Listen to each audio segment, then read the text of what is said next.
Oh, hey. What's going on?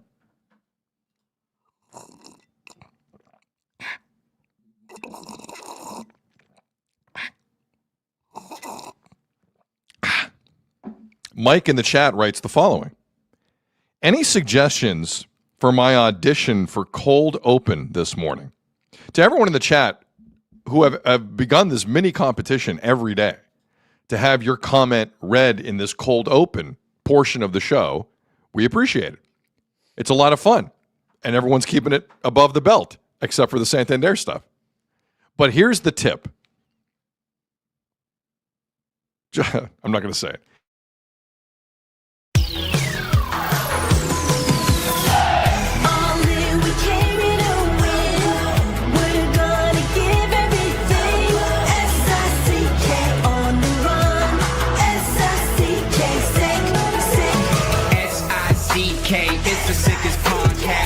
For the audio, or you can even watch back, giving players all the props or put them on blast. We don't give no hot takes, only talk facts. We're giving all our devotion, riding high on this wave of emotion, going all out, yeah, cause this is our time.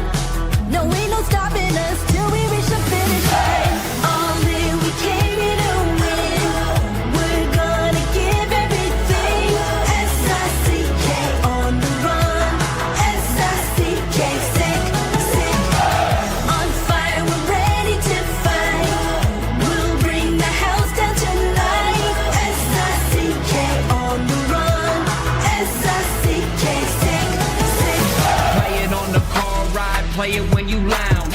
X and O, you know that we can hold it down. Shout out to my man Sammy, got it off the ground. And to all the listeners tuned in right now, got debates, analysis, and speculation. This is sports talk for the new generation. You know where to find us, got a reputation. Sick podcast, your #1 sports destination. Giving all our devotion, riding high on this wave of emotion, going all out, yeah, cause this is our time. No, ain't no stopping us till we reach the finish line. All in, we came here to win. We're gonna give everything. S-I-C-K on the run. S-I-C-K, sick. On fire, we're ready to fight. We'll bring the house down tonight. S-I-C-K on the run. S-I-C-K, sick. S-I-C-K is the sickest podcast. Tune in for the audio, or you can even watch back, giving players all the props or put them on blast. We don't give no hot takes, only talk back. S-I-C-K, S-I-C-K, S-I-C-K, S-I-C-K, S-I-C-K, S-I-C-K,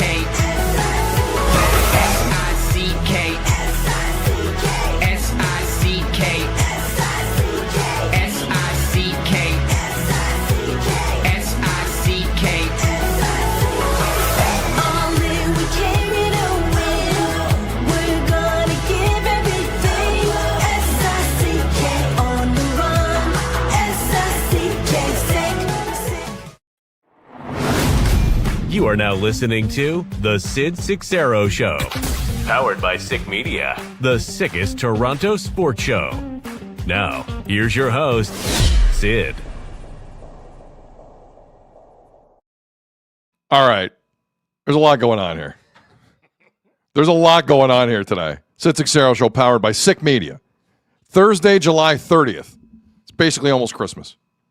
Live on X, YouTube, Facebook, and to everyone listening and watching after the fact, thank you for making us a part of your day. Couple things right off the front. For those of you watching, no, this is not an Argentina soccer shirt I'm wearing. It's not. It's a tremendous shirt from Ed's Fine Imports. We'll give you the proper read later. I like this shirt a lot. Some people think I look like Messi or Julian Alvarez. It's not an Argentina shirt. In no way, shape, or form would I wear an Argentina shirt on air. Not my deal. But I appreciate the comments in the chat. Second thing, tomorrow on the show, Rob Longley from the Toronto Sun and Post Media will be joining us. Toronto Blue Jays writer. He's fantastic. And we had a pretty good Jays conversation. We asked him many things, including where he thinks the Kevin Gausman story is going, and has Vladdy been different in and around the team? So we touched on all of that. Great conversation. He'll be joining us tomorrow on the show. The other development on the Sid Seixeiro Show, powered by Sick Media, is this. Boy, did I send Azzo some audio drops yesterday. Azzo, do you want to just take us through give us like a 3-second pause between each one and give the listeners a tour of some of the new accoutrements that we have here on the Sid Seixeiro Show in English. Watch it. Easy. It's a family show, powered by Sick Media. So in terms of the drop, you mean... And here we go. That one's good? And that one wasn't... I was using him a little bit as a decoy. Yeah. It's a little bit of a decoy, that drop. Can we do it? Give it a second. Give it the chuckle at the end. I was using him a little bit as a decoy.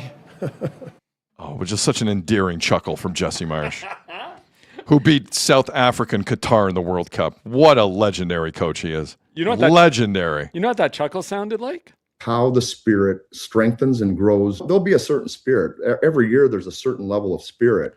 Those were all different spirits from Jim Hiller's initial press conference, by the way. And that's all in how many seconds? I didn't loop any of that. I could have put 9. He said spirit 9 times in the first 4 minutes of that press conference when he became Leafs head coach. Run the Hiller one more time. How the spirit strengthens and grows. There'll be a certain spirit. Every year there's a certain level of spirit. So hey, can the Spirit score 30 goals next year for the Leafs? Maybe. We'll find out. Well, my question to you is, who would you rather be? I'd rather be us than them. That might be one of my favorites. It's really good. Hit it again. I'd rather be us than them. No, you wouldn't, Jesse Marsh.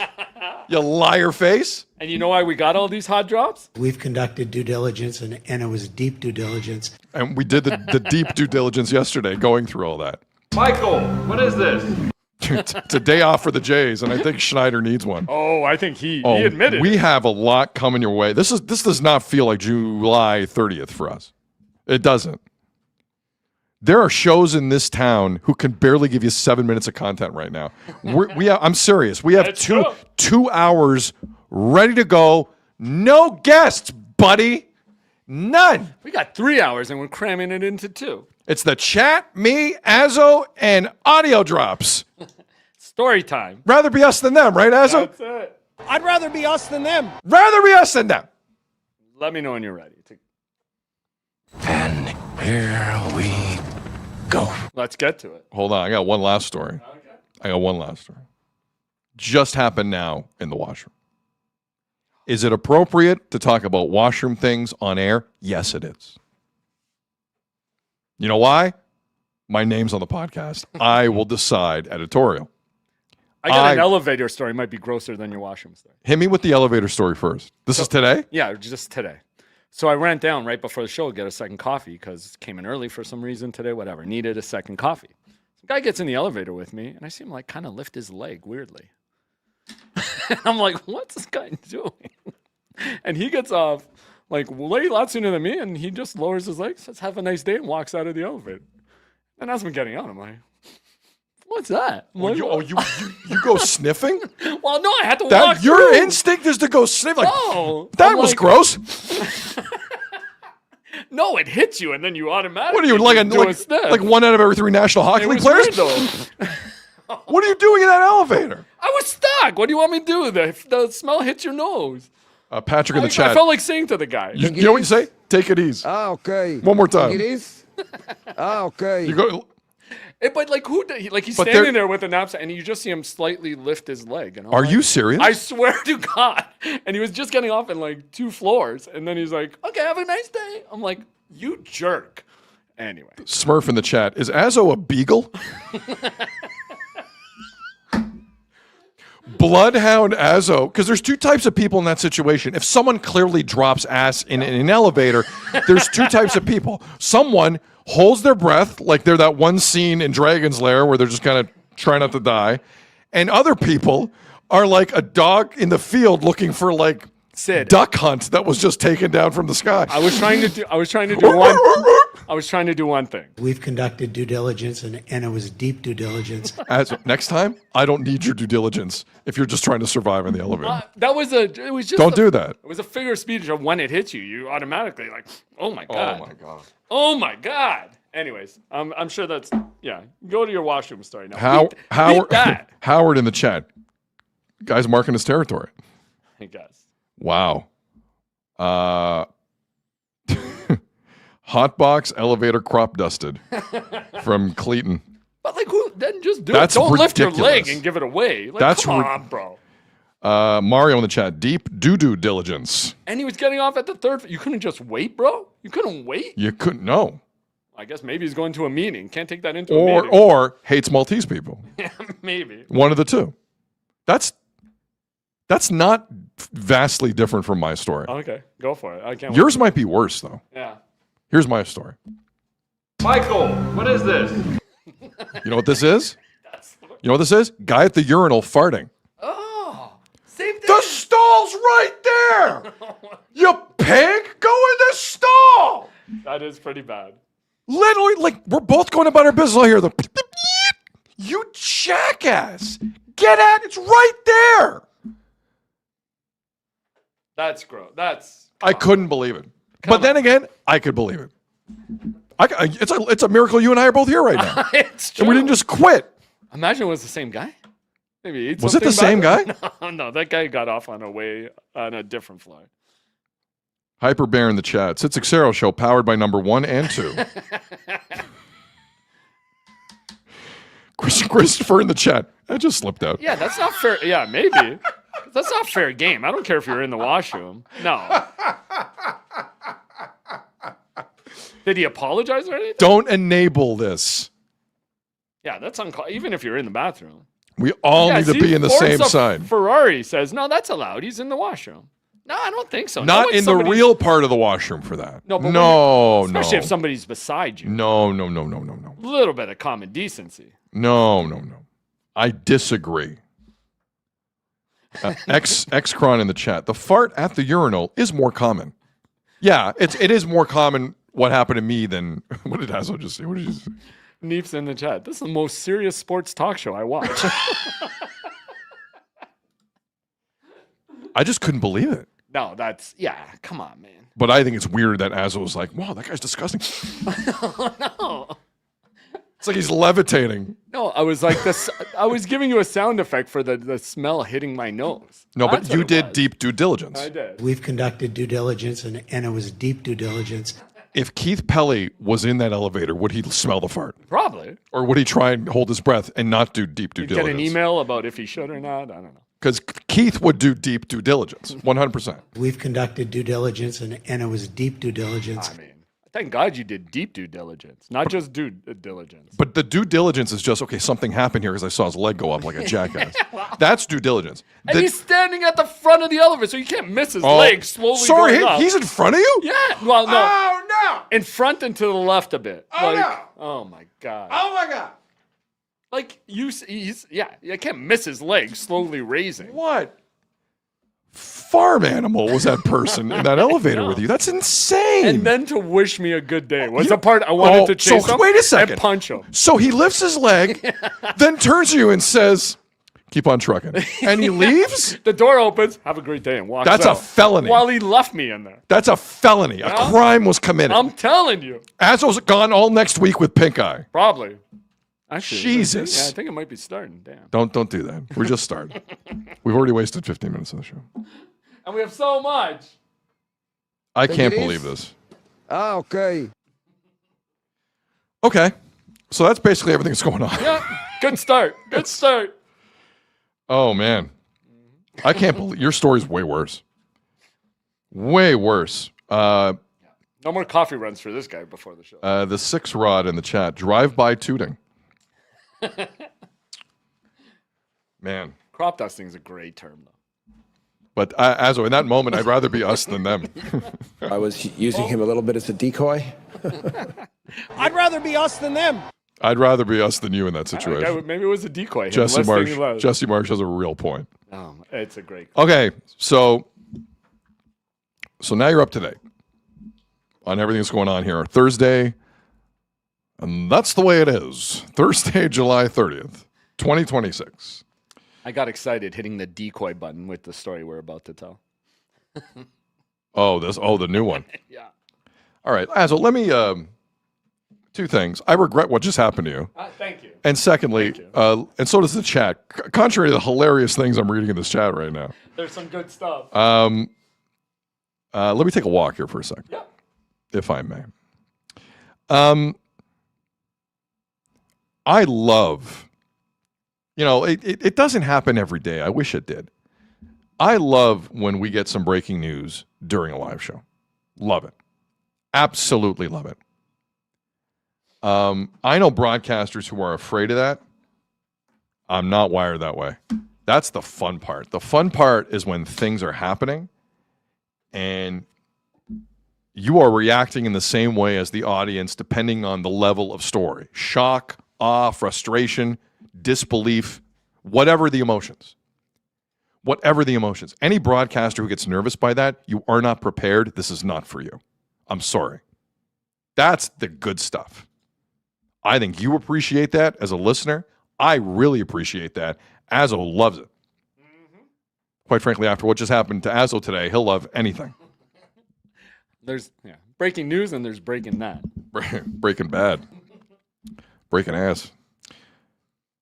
I love it. So yesterday, it wasn't the craziest thing we've ever seen live during the show, but we did notice yesterday that the Raptors kind of put out their preseason schedule. And the headline to me is that the Clippers and the Raptors are scheduled to play each other hilariously in Vancouver. But I didn't notice all the tweets that were flying around on it. So, mea culpa completely. I did miss something yesterday. I regretfully missed it, but I managed to catch it early evening yesterday. And I believe it's worth revisiting. So part of the training camp is going to be in Quebec City, and then they go to Vancouver, and it's a normal Raptors kind of training camp thing. They were in Calgary, I believe, last year. Yeah, or the year before. They move around all the time. And I think it's smart for the franchise to do, quite frankly. But the Raptors official tweet saying they're going to be in Quebec City for part of their training camp is something I missed yesterday. I'm looking at it. It's missing one big name. I see Colin Murray Boyles. I see RJ Bennett. I see Scotty Barnes. Barrett, sorry. Bennett. RJ Barrett. I see Colin Murray Boyles, RJ Barrett, Scotty Barnes. And a Quebec City skyline. Went to Quebec City a couple summers ago. Was outstanding. Just as good in the summer as it is in the winter, God, right? The food? Yeah, it's great. It was like all of Europe was there. Yeah, it's true. It's a great way of putting it. If you want to get away, I feel like I'm doing a commercial. Quebec City was outstanding. I'd forgotten how cool Quebec City was in the summer. Yeah. Anyway, I digress. The Raptors will be in Quebec City in preparation for their 2026-27 season.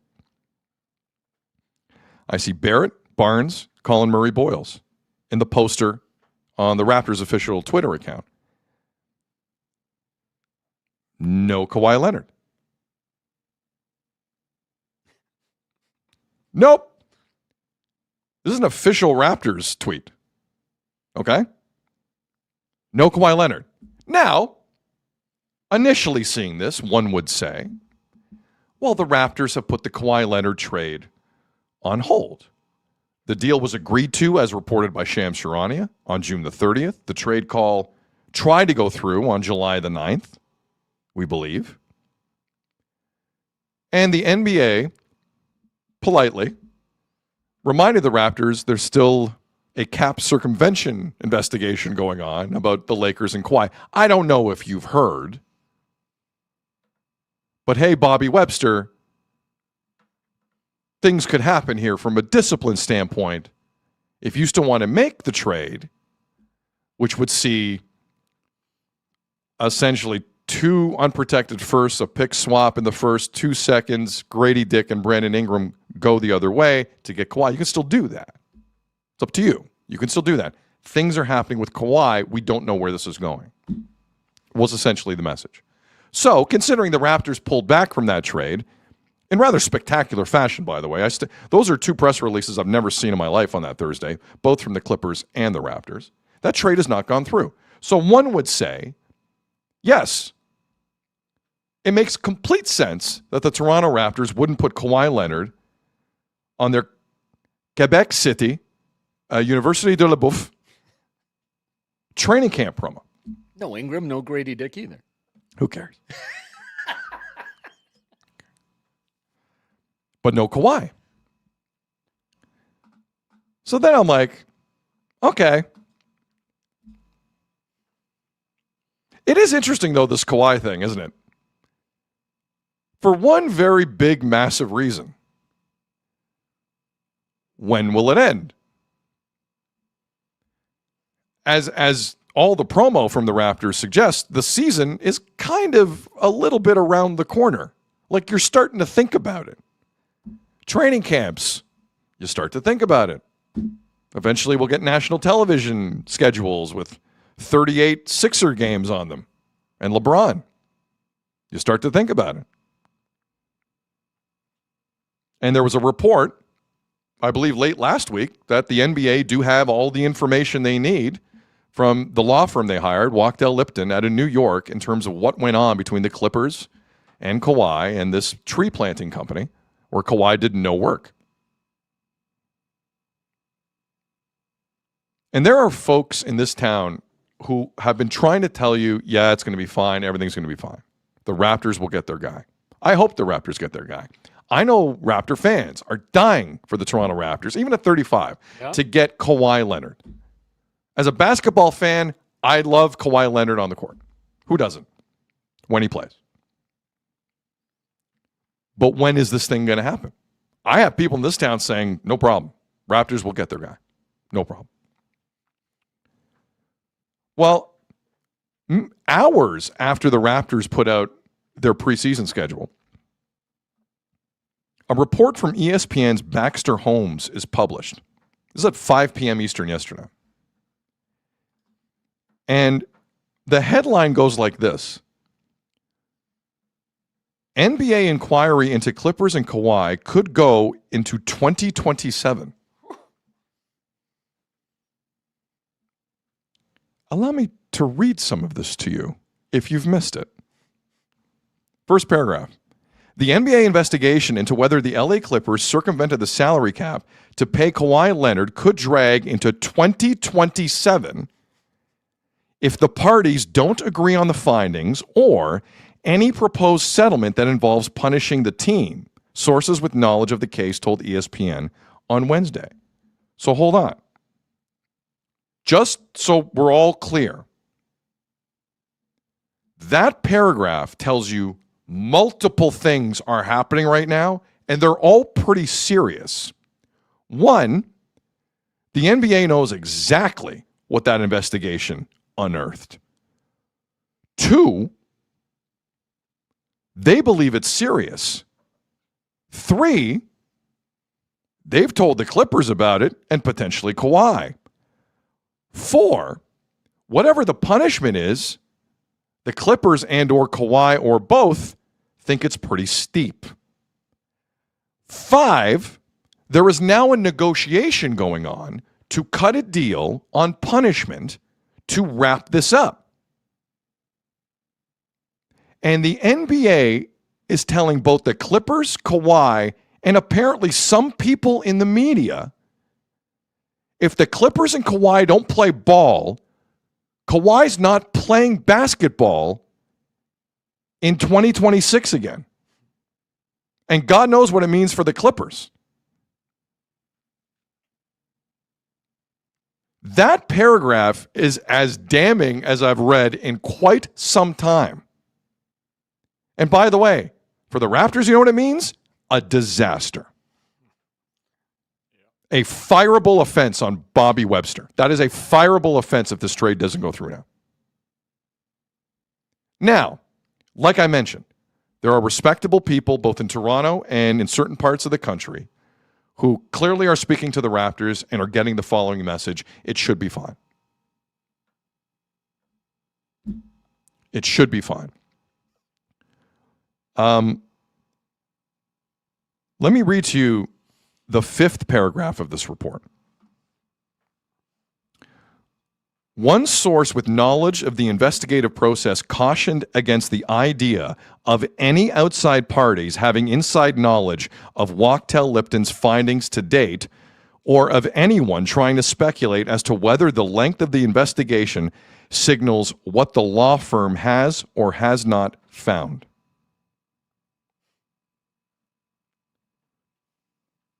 This ESPN report is telling you, whoever's saying to you this is nothing and the Raptors will be fine, don't believe them. To suggest anyone outside of this investigation and outside of Adam Silver's office has a true clue as to what was discovered and what the potential punishment could be for cap circumvention, a serious crime in any league, it's a foolish statement. But there are folks around Toronto telling you this has been fine the whole time and carrying the Raptors water. I understand their job. That's not my job. That's not Azzo's job. So it looks like the NBA is playing serious hardball here. Serious hardball. So that was like 5 o'clock. Yesterday was an interesting day. Between noon and 2, hilarious preseason information from the Raptors. Around 5 o'clock, yeah, the NBA might drag this out to 2027 if Kawhi and the Clippers don't agree on a punishment. And I got news for you. Steve Ballmer might not agree on a punishment. So that's 5 o'clock. Around 8 o'clock last night, Pablo Torre comes back into the picture. Pablo Torre is the guy, Pulitzer Prize winning podcaster for Meadowlark Media. And his podcast, Pablo Torre Finds Out, in September of last year, unearthed all of this aspiration tree planting alleged scheme where Kawhi would make a ton of money and do no work for it. NBA doesn't like that. That's not on the salary cap. We don't see that money. We don't like it. So, coincidentally, last night, same day the ESPN report comes out, Pablo Torre has new information. Now, we told you a while ago about an Athletic report saying they weren't just looking at the aspiration tree planting stuff. There was a second sponsorship they were looking at that looked a little fishy with Kawhi, but they didn't really say what it was. Or there was a second deal, but the Athletic didn't have the details on that. Last night, on Pablo Torre Finds Out, he was in the room with Amin Al-Hassan and David Sampson again. And Pablo Torre starts telling a story of January 2024. In January 2024, Kawhi signed an extension with the Clippers for less money than he could have gotten. Like a lot. And everyone's like, wow, good for Kawhi. Less money, build a winner. It helps the Clippers. You know why? You can get more players. That's why. But Pablo Torre also unearthed 2 interesting pieces of evidence that also happened in the same month, January of 2024. So on one hand, you have Kawhi Leonard signing a contract with the Clippers for less money. Kind of not really Kawhi's lane. Kawhi and Uncle Dennis at that point aren't used to, their reputation isn't, guys, that's enough money, we're good, thank you. Not their reputation. But that's what happened here. So Pablo Torre found this. For the listening audience, let me walk you through it. We are looking at 3 companies that were created in the state of California that all are connected to Kawhi Leonard's KL2 company brand. The first one we're looking at was the one that Pablo Torre uncovered with Aspiration. And that company was created 2023, late 2023. But there are two others with different names in January of 2024. KL2 RIFC LLC, and there's also a KL2 RIFC Real Estate. So those two previously hadn't been reported on. The first one Pablo Torre knew about. These are now two new companies that nobody really knew about, created in January of 2024. The same month, Kawhi took less money on a big extension with the Clippers because he's a nice guy. So Pablo Torre, as he does, because he's one of the best in the business, goes dinging. Because at first he's like, what the hell is RIFC? Like, what does that mean? According to Pablo, a quick Google search gave him the answer. This is what it stands for. Rhode Island FC Soccer Club of the USL, the second division in America behind Major League Soccer. It's a soccer team that started playing in 2024. And now Kawhi has two companies, one tied to him, and the second one tied to Uncle Dennis, as reported by Pablo Torre last night, that are now in the soccer business. Okay, that's great. So Kawhi Leonard and his uncle are part of Rhode Island FC, a new soccer team. You know who never made the announcement they're a part of it? Rhode Island FC. They said nothing. Nothing. It's kind of weird. Like, why would you secretly want Kawhi Leonard part of your team? That's something you'd want to announce. That's a branding thing. That's a PR thing. Strange, right? Very. Really strange. Now, a lot of athletes are buying stakes in like MLS teams and USL teams, second division teams. You know, I still think, part of me thinks eventually Major League Soccer will have a relegation promotion system, and some people are buying stock in second division teams now. I think it's kind of smart. Whatever. Topic for another day. But Kawhi in Rhode Island is weird. A California guy with his uncle is weird. Now, at the time, and still to this day, a guy named Brett Johnson, a California financial dude, owns the team. So Pablo Torre is like spending months trying to figure out, is Kawhi Leonard a part of this team or not? Is he an owner? I don't know. So last night, Torre runs audio of a local Rhode Island reporter who finally tracks down Brett Johnson, the owner of the soccer team, and he asks him, look, is Kawhi like a part owner of the team? Because we don't know. Here's how it played out. Is Kawhi Leonard in any way affiliated with the team? Kawhi Leonard is a friend, and his uncle and his agent, the three of them are small investors. That's Dennis Robinson and Kawhi. Yeah. And their agent. Hold on, man. Why the hell we get all this runaround if he's just going to answer the question straight up?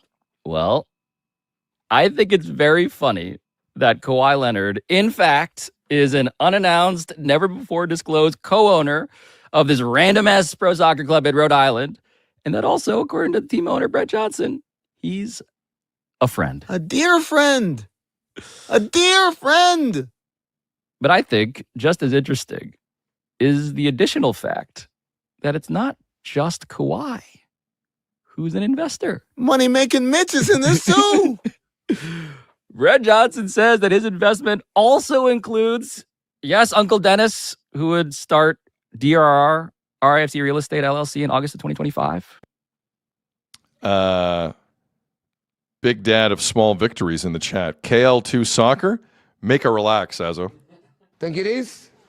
Ah, okay. So,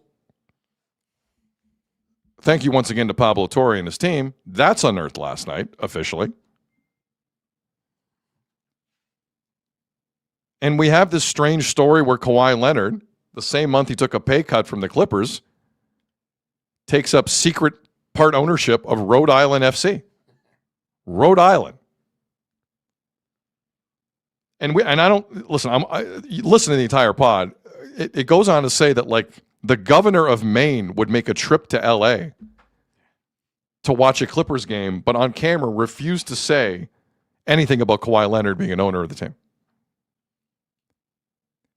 So in terms of like smoking gun, like other than the owner, Brett Johnson, saying, yeah, Kawhi and Uncle Dennis were a part of this, there's not a lot of there past that. But it's just weird. And it lends credence to like other investigations or other tentacles of the investigation from Wachtell Lipton into the Kawhi Clippers relationship.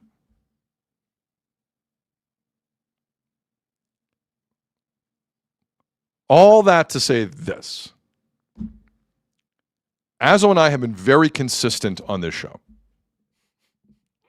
It was weird to start. It got weirder with the Raptors and Kawhi in the middle. We're now at this point. There is no end in sight. It could spill into 2027. The NBA seems pissed at everyone, including the Raptors. And disaster is at the Raptors' front door if this doesn't happen now. I'm trying to tell you one thing, and I know a lot of you have listened to me. The few that haven't, you need to listen to me. The weirdness in this story is not over.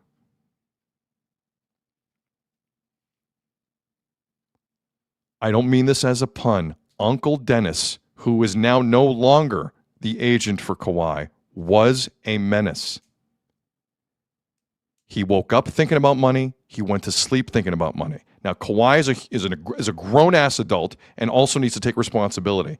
Those who have dealt with Uncle Dennis realized there are elements of how he went about his business that were dangerous and could somehow get his client/nephew in trouble, regardless of how talented he is. The NBA has a plan here, and they're not happy. How the Raptors got back involved in this, I'll never know. I'll never know. This is not the end of it. This is not the end of it. You don't think Rhode Island FC employees now, or people in Rhode Island who now have to pay tens upon tens of millions of taxpayer dollars for some new stadium because of this story, aren't going to start talking to Pablo? Wait for it. Wait for it. I saw one tweet. This sums it all up. It's not a celebrity. It's not a famous person, but like this is about Kawhi. And it's one of the truer tweets I've ever seen in my life. It reads as follows. All Kawhi had to do was plant one mother effing tree and send out one mother effing tweet, and none of this would have been a thing. Boom face. But now it is. And now the roots are growing deeper into the ground every week. Something's been planted, all right. And I don't know how the Raptors get out of this clean. Bobby Webster is in serious trouble here. Serious. And if I'm MLSC, it's time for like a stern meeting. I always thought the Raptors were kind of the responsible ones around here. I did. This is nuts. Jeff has a party. Good afternoon. Woo! Good afternoon. How good is Pablo Torre? Dude. Because that's not even, like, that wasn't even the bombshell that his aspiration reporting was, but that was still really good last night. But again, this really is good why last this night. is taking so long. Because again, I'm seeing Silver needs to be fired. Why is this going on so long? Because if they don't come out with this and somebody else like Pablo has more, yeah, you better be ready. Dude, we're not done. Do you believe we're done in this? No. There's no way we're done. But to your point, does the league like now have a plan or want to make an example? Not an example, but no example. I think you hit it, Azzo. I think example is the word. But now, like, scheduling the two teams to play in the preseason, like that had to be on purpose. Like, and now we get a report it could go into 2027. Because the other side to your tee up was people thinking, oh, they're scheduled to play each other. That means it'll be done by then. See, there's a part of me yesterday that thought that too. Yeah, it's like, oh, it'll be buttoned up. It'll be fine. Oh, maybe not. Yusuf in the chat, what will Rodgers do about this mess? It's a good question. And when do they just fully pull out of it? If I'm ownership, I'm one story away from telling Bobby, you're doing a press conference And tomorrow explaining why we're walking away from this. You better clean this up. Mm-hmm. And guess what? He won't be able to. I've seen Bobby at a press conference. He ain't Masai. He ain't that slick. Yeah, He's smart. He ain't that slick though on PR. If you walk Never has away, been. you have to say why you were in the first place.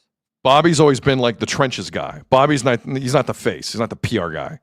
The charisma's not there. Again, for a guy who worked at the league office, it's weird, man. It's an even weirder look given that. Because he should have gotten a heads up on this or known better. IT Kozak in the chat. Rodgers will be looking at firing Webster and pulling out of this. One of those two will happen.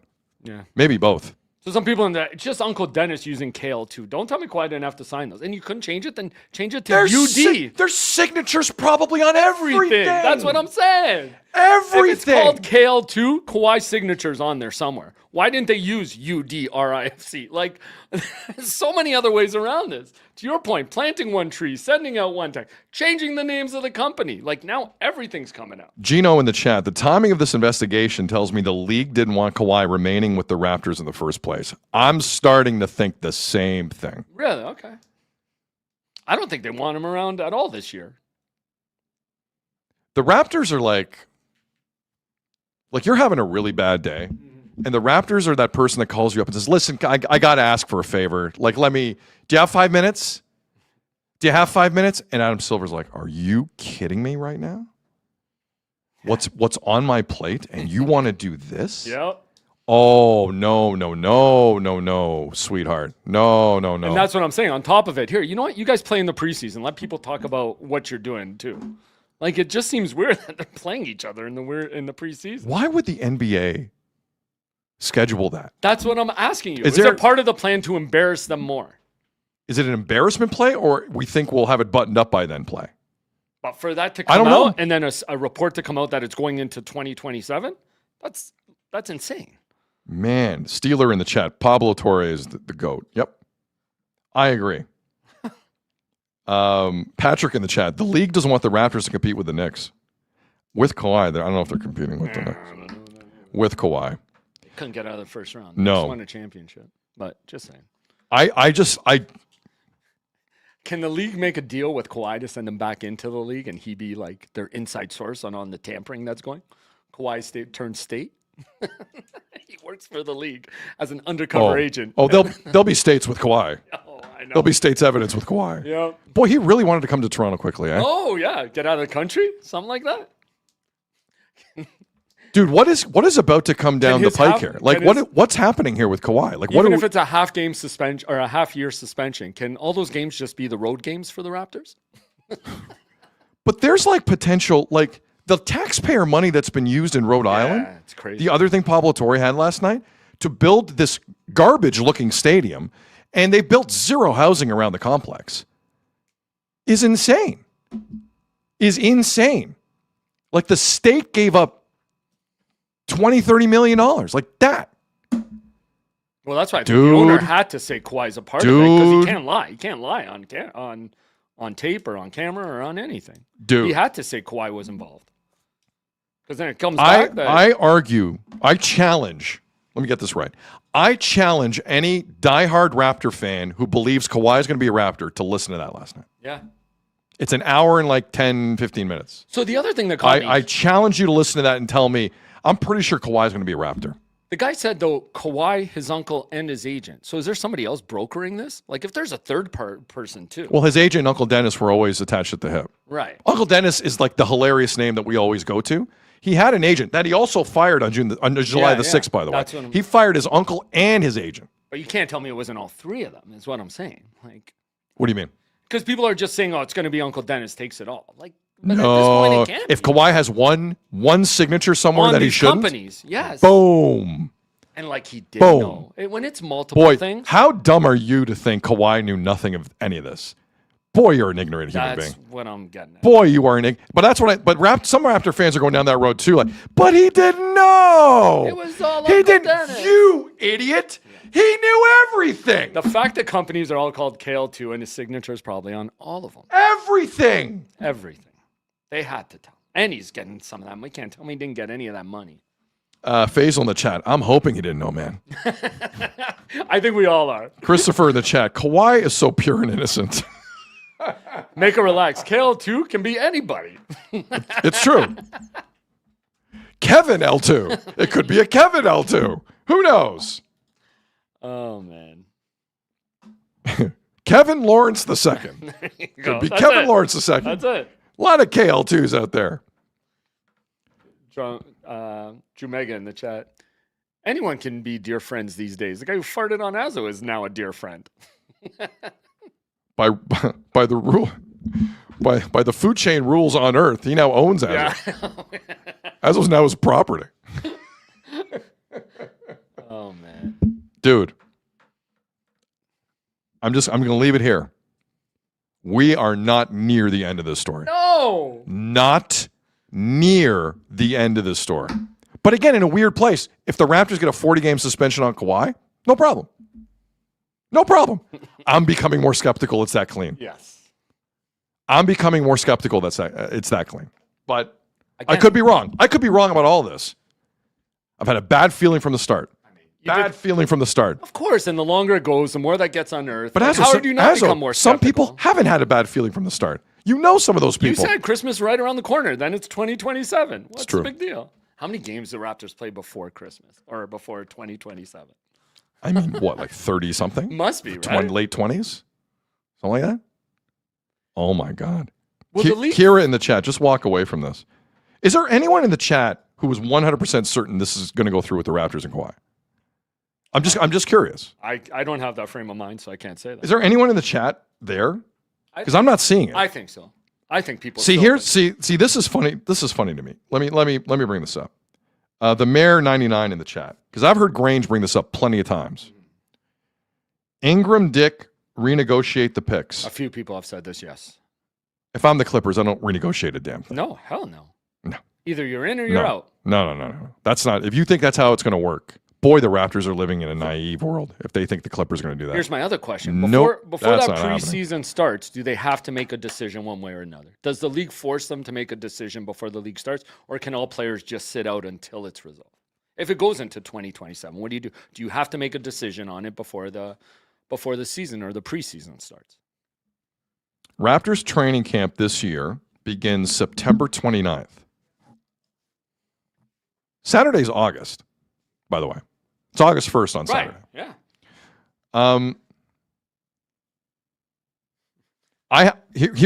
This is a good game. If the Raptors do not have, if I'm Rodgers ownership, because Bobby, I have no idea what's going through Bobby's head. If I'm Raptors ownership, if I'm Rodgers, if I'm MLSE, and by like the day after Labor Day, I don't know if Kawhi is coming to my training camp later that month. Yeah. I'm out. Yeah. I'm firing Bobby Webster. You have to be. Yes. I'm out and I'm firing Bobby, and it is and it's one of the few times I would look at Ed Rodgers and Tony Staffieri from a sports standpoint and go, that makes sense to me. You think we'll ever get the full story on who finally put the halts on this or how it came to the Raptors? Oh, I think it was ownership. Yeah, I think Bobby was on such a power trip. I'm not. Although what's funny to me is if you don't want to, you want to forge your own future as a president and you want to just do Masai's stuff, which I'll never understand. But anyway, I think halting it was ownership and Pele. I'll give them full credit for that. The fact that Bobby Webster thought this was a good idea means I don't think he stopped the trade. Why would he be the one doing it? No, I know. If he liked it. It's true. He had Kawhi, I can't believe it in hindsight. He had Kawhi walking around OVO like it was no big deal. Exactly. For Kyle Lowry's thing on the 7th. And people reporting he's working out in their facility, everything. Dude. But then push it through. Forza Ferrari in the chat. Definitely no due diligence, Azzo. We've conducted due diligence, and it was deep due diligence. There was I'm no still deep. getting used to what's where. There was no deep due diligence. I know. There's a lot of buttons now. Omega says, I'm pretty sure it'll go through 99%. Okay, there's a No, but always leaving the 1% because they're is funny smart. to me. Omega's smart in the chat. Yeah. You got to leave the 1%. Philomena says, it better go through, all in capitals. Rainer says, walk away. Do not be a stubborn ass to prove a point, which kind of seems where they're at. I say the day after Labor Day would be my breaking That's your point. cut down. If I'm Rodgers ownership, that's my breaking point. That's your cutoff. You have a month to do what you have to do as an NBA president or VP or whatever his title is and do your job properly. You have a month. You have a month. Part of me wants to say if they're talking to the league office, you should know if it's going to be in the next month. Azzo, the Raptors are selling advertising. I know. Well, they have to. Now. I know. What are they telling advertisers? They can't tell them anything. It's idiocy. Yeah. No, it's very. Invest in the Raptors next year. Okay, is Kawhi there? What are those meetings like with Bobby? This is nuts. We want to do an event where we plant some trees. Who's going What's Bobby saying? Guys, listen, either way it's fine. Either we have Kawhi Leonard or Grady Dick. What is he telling? What's the sales team telling people? You're bang on. I don't know. That's crazy. It is. That's crazy. Now the Clippers are running into the same thing. Like it's not just the Raptors, but like it's a whole ecosystem of things that are dependent on knowing who your marketable star is. They have no idea. None. What sound did you just make? Germo Tank wants to know. Can we get that sound Sid just made as a button? I don't know. It's just like the I don't know button. We got Sid. He can make it every time. I'll just point to him and he'll do it. Because honestly, let's play it the other way. What if I come out here, like some other shows in this market, and go, guys, it's no big deal. Everything's fine. Everything's fine. What if we come out here and say, you're going to laugh in our face? You're going to laugh in our face. Forget about it. Forget about it. it. Get done. Like, are you serious? I don't think that's why you listen to this show. I really don't. Like, and then listen, I would love to watch Kawhi Leonard play. Like, let's cut the BS. Love to watch Kawhi Leonard play in this city. With Scotty and with all these guys. None of it never made any sense to me. With this investigation hanging in the ether. You know how I know about the investigation? The same way everyone else knew about it. Pablo Torre last September. I don't have a law firm. And that's what we knew, though. I knew it. Can you download a podcast? Yes, you're informed. No, but you're smart enough to know there might be you're others. Informed. Like you said, every rock they turn over. Oh, you turn over every rock, there's more maggots. Look, two more companies. maggots. Maybe next week there'll be 2 more companies. Like, it's insane, dude. Grumpy old madman. Season ticket holders should be pissed. Yeah, exactly. How are you selling advertising? No, you're. That's a great point. There's people at camp. First thing, they're getting ready for like the promos for the year. Yeah. What promo are you cutting? It's either Kawhi or my game face never takes game. What is it again? My game face never takes games off. Days what? off. What? Days I off. totally screwed it. It's Grady Days Dick. off. Who Days gives a off. damn? Days off. My game face never takes days off. Yeah, there you go. There it Boom. is. Nailed it. Nailed it. 5th try. Nailed it. 5th try. My face about the game never. I screwed that up hard. I'm sorry. Why? You know why? I was using him a little bit as a decoy. Grady Dick is the decoy the whole time. Anyway, this is sorry. I've emptied the tank. This is crazy. I hope it works out for Raptor fans because they want to see Kawhi. I believe there are people in positions of responsibility that have led you astray potentially. Maybe, hopefully not. Hopefully not. This is weird. It's been weird from the get-go. It's getting weirder. What the hell is he doing owning part of I didn't know Rhode Island FC was a thing till last night. No kidding. I like soccer. I had no idea about Rhode Island FC. I looked to buy a jersey for today. I couldn't even find one. Best publicity Rhode Island FC's ever had. Without a doubt. Unless it's an alleged shell company and doing nefarious things. Allegedly. How about if Bobby goes to the podium when they finally nix this thing and says, I'd rather be us than them. Well, he better say something. Yeah. No, I got news for you. It'll be Keith. Bobby will have been let go by then. Yeah. I don't care if they just signed him to a deal. Like, if this trade doesn't go through, that has to be the outcome, right? You can argue this is a breach of your contract as an executive. Something this bad. You can make the argument. If MLSE wants to get out of that, they might have cause. Yeah. It is because they're angry. Such a bad look. This is how we wrap it up. Skillet Mongrel in the chat. Not a good handle. It's a very good handle. Azzo is 100% wearing a Rhode Island FC shirt tomorrow. I did see that. Yep. Odds are high. They might not even Odds have are any. high. Azzo gets a Rhode Island FC shirt tomorrow. Nobody's ever asked to buy one before. What's the jacket? Rhode Island FC. Rhode Island FC. I lay Rhode Island.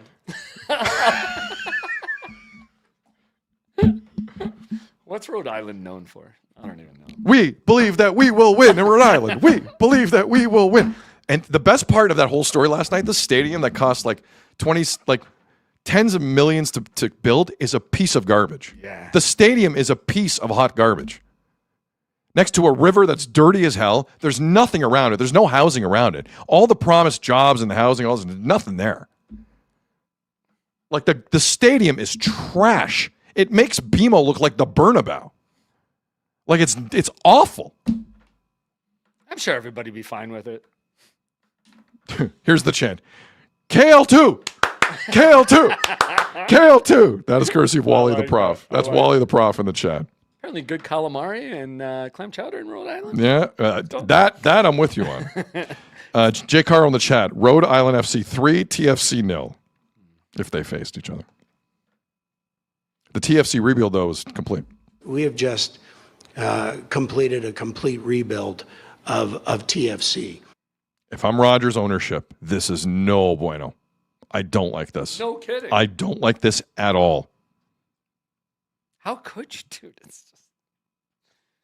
Now, the other part of this is like, how much was this really explained to Rogers ownership? Like originally? The threat of this investigation pending between the Clippers, the league, and Kawhi. Before they had to fill out the paperwork or something, you mean? Or No, just like, June 30th when they agreed on it and Shams reported it. Yeah, that's what was told to Rogers ownership. Don't worry about it. Because if that was the message, okay, those guys are busy. They move on with their day. But then when did that change? It changed when you couldn't make the trade with a good conscience. When it all has to be filed. No, when it changed when the league said, guys, are you sure? Because that was July 9th. We're about to push it through. You're good, right? Just so you guys know, if the world blows up here for you, it's your fault. Love, NBA, Adam Silver. That was basically the message. Man. Woo. Nick with a positive comment. Baby, don't worry about it. I got you. I don't really know what he's talking about, but I like the positivity. That's what they were saying, I guess, the Raptors. Raptors slogan this year, come see someone play.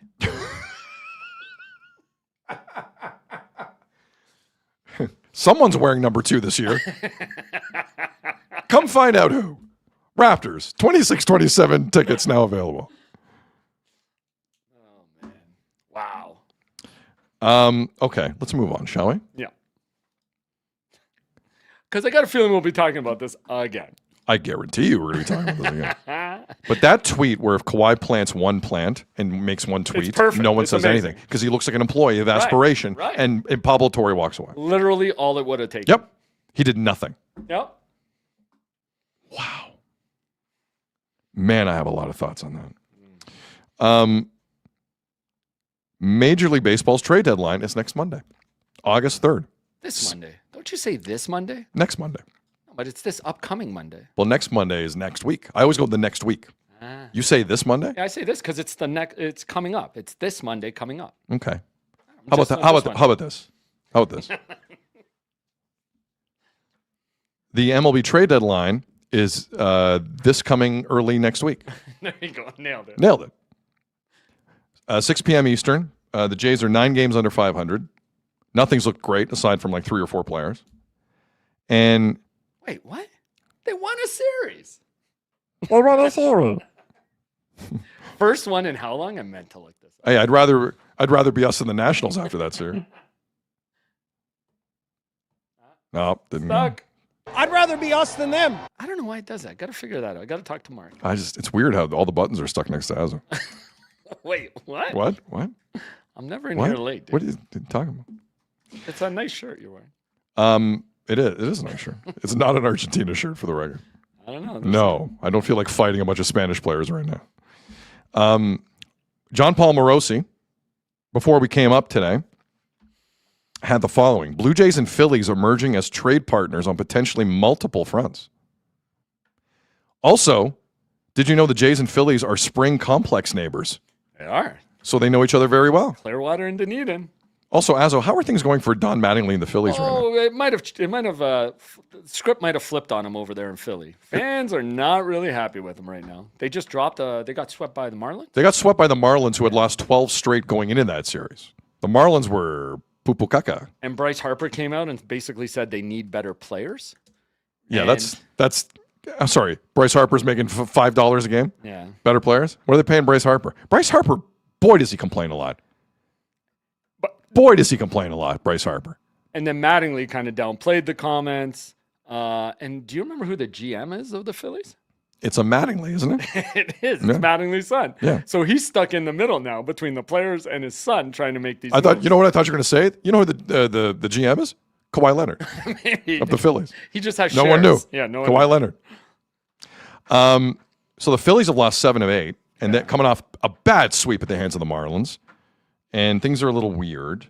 So there was that from Morosi, and the names. Forgive me, I'm bearing the lead because Morosi mentioned specific Jays names. Gosman, Bieber, Jeff Hoffman, who knows Philly, George Springer, Dalton Varsho. He mentioned all those names. And they're a veteran team, so all those guys kind of make sense for them. Yeah, yeah, for sure. And the Jays execs apparently know the Phillies prospects pretty well because they see them at, to your point about the complexes being. Well, I hope they know some teams' prospects well. They don't know their own. They don't ever. Sean in the Yukon. It's fine. Philly fans are super chill about this stuff. They'll be good. So that's the current situation. There has been no major. I'm stunned the Jays have done nothing. I'm sorry. I'm stunned nothing has happened with the Trade Jays. Varsho today. Today. He had a great game yesterday. Yeah, Trade him today. falling down, making catches. He robbed a guy of a The home run. Nationals are the worst decent team I've ever seen. I know, it's true. Worst. Great offense, no defense, no pitching. Aside from that, decent team. So, yeah, the Jays took, in ugly fashion, took 2 of 3. So I looked it up. Last series they won was the one in San Francisco before the trade deadline. Yeah, they lost like 4 straight series, right?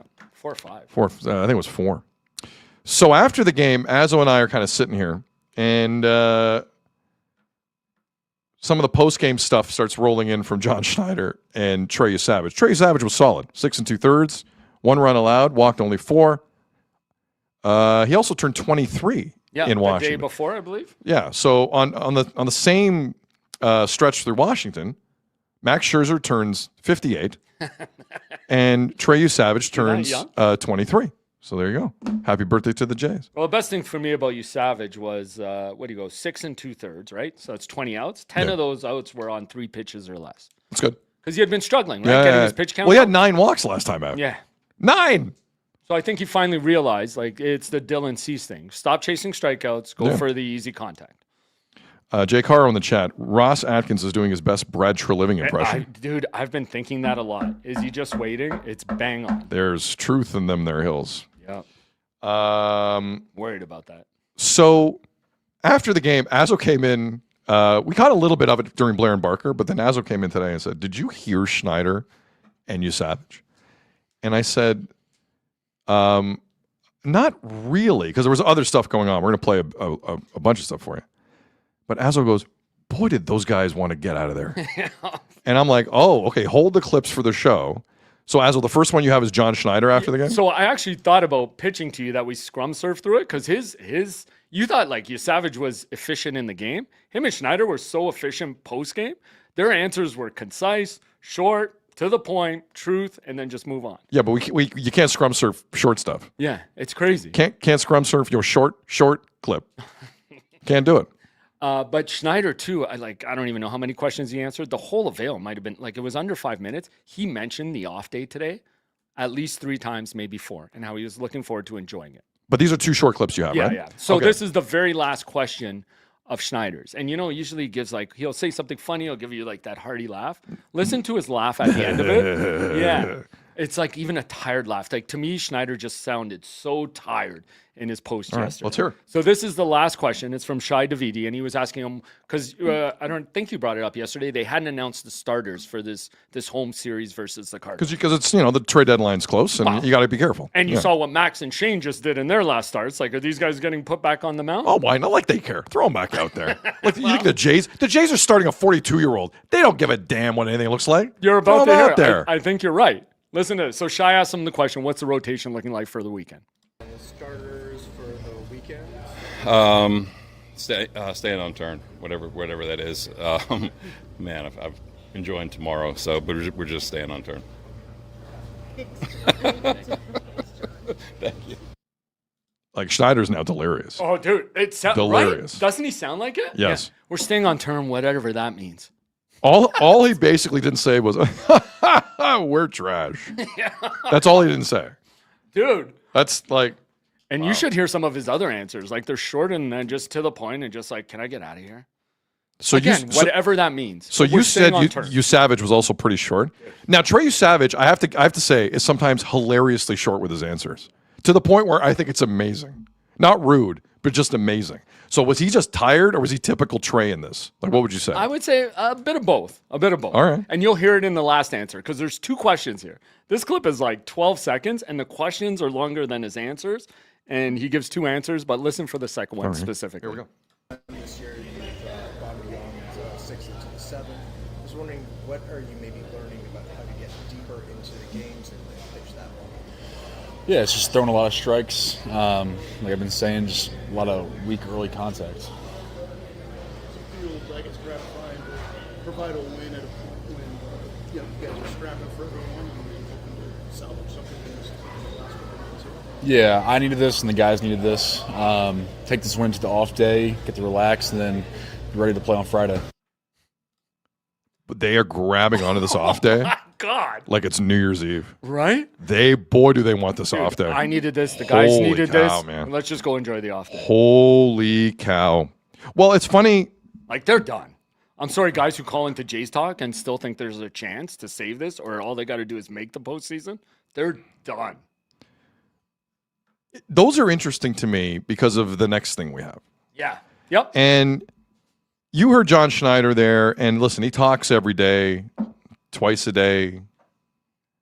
No one talks more than a baseball manager in sports. True. With no exaggeration. And he's clearly like, I need this off day on Thursday. I don't care who's pitching. Because he didn't get the All-Star break was less than 2 weeks ago. It was 2 weeks Whatever. ago. He had the time of his life at the All-Star break. I don't give a damn if he's tired about the All-Star break. No, I'm saying all the Come players on, man. too. Though, Get too. out of here. So he's dying for this off day here on Thursday, July the 30th. Dying. Trey Savage, more concern to me is the 23-year-old can't wait for the off day, and he only throws once every 5-ish days. Yeah. I needed this. The guys needed this. So add it all up, and it leaves me with a question. Does everyone in that clubhouse like each other? Something's going on. It's not just wins and losses, right? Like sometimes when you get to that point, anyone who's at a job they kind of can tolerate but don't love knows exactly what I'm talking about. There are days you don't care what happened at work. Get me to my car as soon as humanly possible at the end of this day, because I'm not coming into work tomorrow. We've all been there. And that's kind of the vibe I think we just heard from 2 people. I understand it more from Schneider. I'm a little more concerned with you, Savage, if I'm being honest. But it does raise an interesting question. Why does everyone need a day off from each other so badly? They just won a series. Yeah, exactly. They just won a series. And it leads to like an uncomfortable thing that I think the Toronto baseball market has been pretty good about avoiding all year. And the issue at hand is this. What happened to the good vibes in the clubhouse?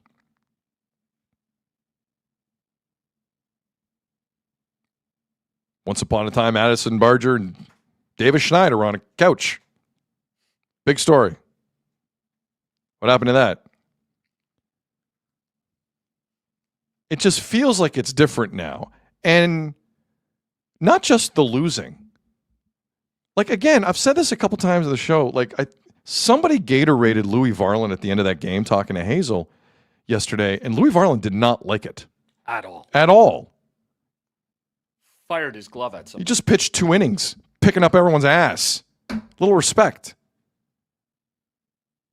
And it wasn't even like an experienced guy, dude. I think it was Mako. Like, what the hell's going on in that clubhouse? Grow up. There's something going on there. I'll include Vladdy in that. There's something going on there that's probably not the healthiest right now. If you want to be an immature bunch when you're winning, that's one thing. When you're an immature bunch when you're getting your ass kicked all the time, tempers get frayed, excuse me. Frayed in a serious way. So with that in the air, a clip started circulating yesterday from Mike Wilner's Deep Left Field podcast. Now, he dropped the pod a week ago today, if I'm not mistaken. Apologies if I got that wrong.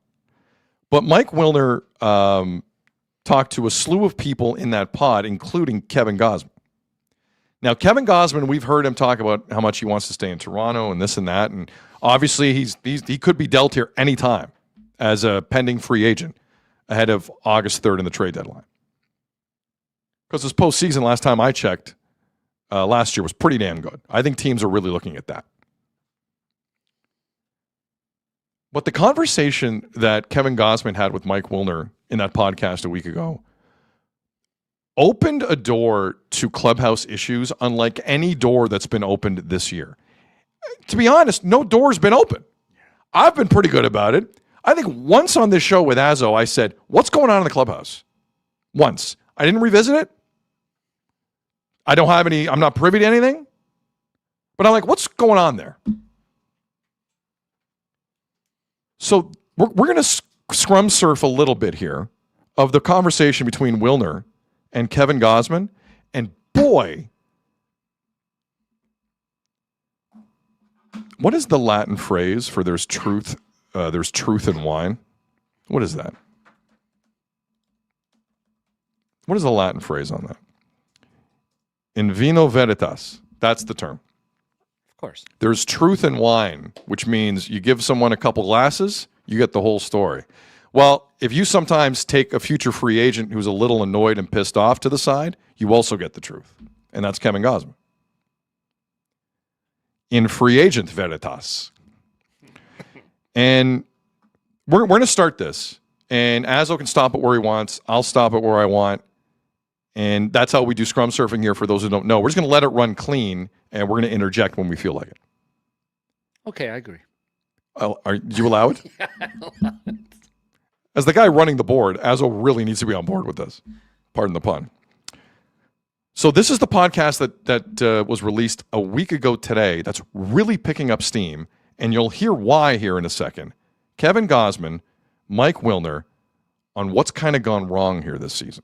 It's tough to see such a close-knit group not feel as close as we did last year, you know? And so that's kind of the toughest thing is like, you know, as a teammate, as like a human being, like, you know, you worry about everybody's well-being because, you know, this isn't us. This isn't us as a team. A lot of these guys I look at and, you know, I look at kind of what they've done on paper this year and it's like, man, this, you know, it's just not him. And there's a handful of guys that you could say that. You could probably say that about me as well. And so, you know, there's not much more to be said than we just need to be better. And we need to find a way to, you know, salvage this and turn it around. And I feel like we've kind of been waiting all year and kind of seems like we're still waiting. And, you know, that wait game is kind of over with. I mean, now is the time or there's no time, you know, and it's tough because obviously we're playing really good teams right now too. So,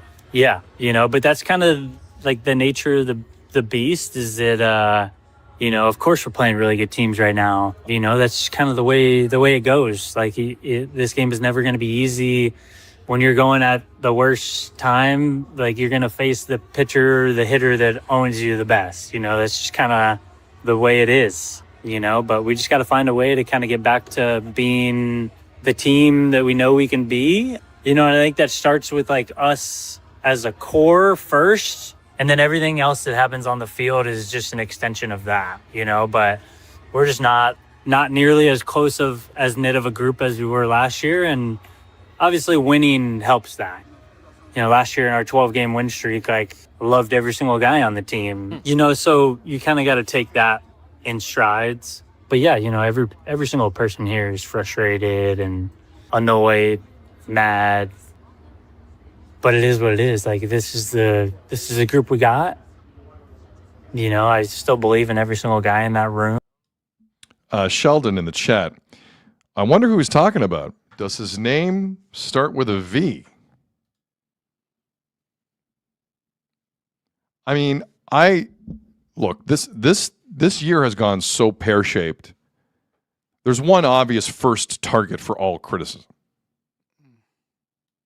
But again, we're talking about like vibes and the clubhouse and caring about each other. Like that's when he's not mentioning 6 home runs on the season. No. He's mentioning like something we don't see. Come on, I've mentioned this to you. Going back to dugout, no one talking, like you see it. I mean, well, everyone's on their tablet anyway. No, I know. Like who's talking? It's true.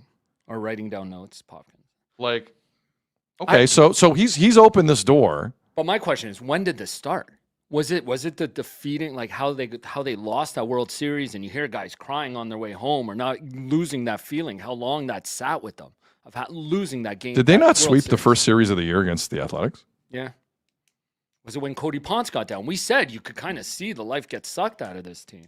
Was it the despair? Listen, I hate what happened to Cody Ponce. He's been here 8 minutes. No, I know. You're right. If that's demoralizing for listen, I don't want to be completely heartless here. None of you know the guy. No, you're right. Like nut up.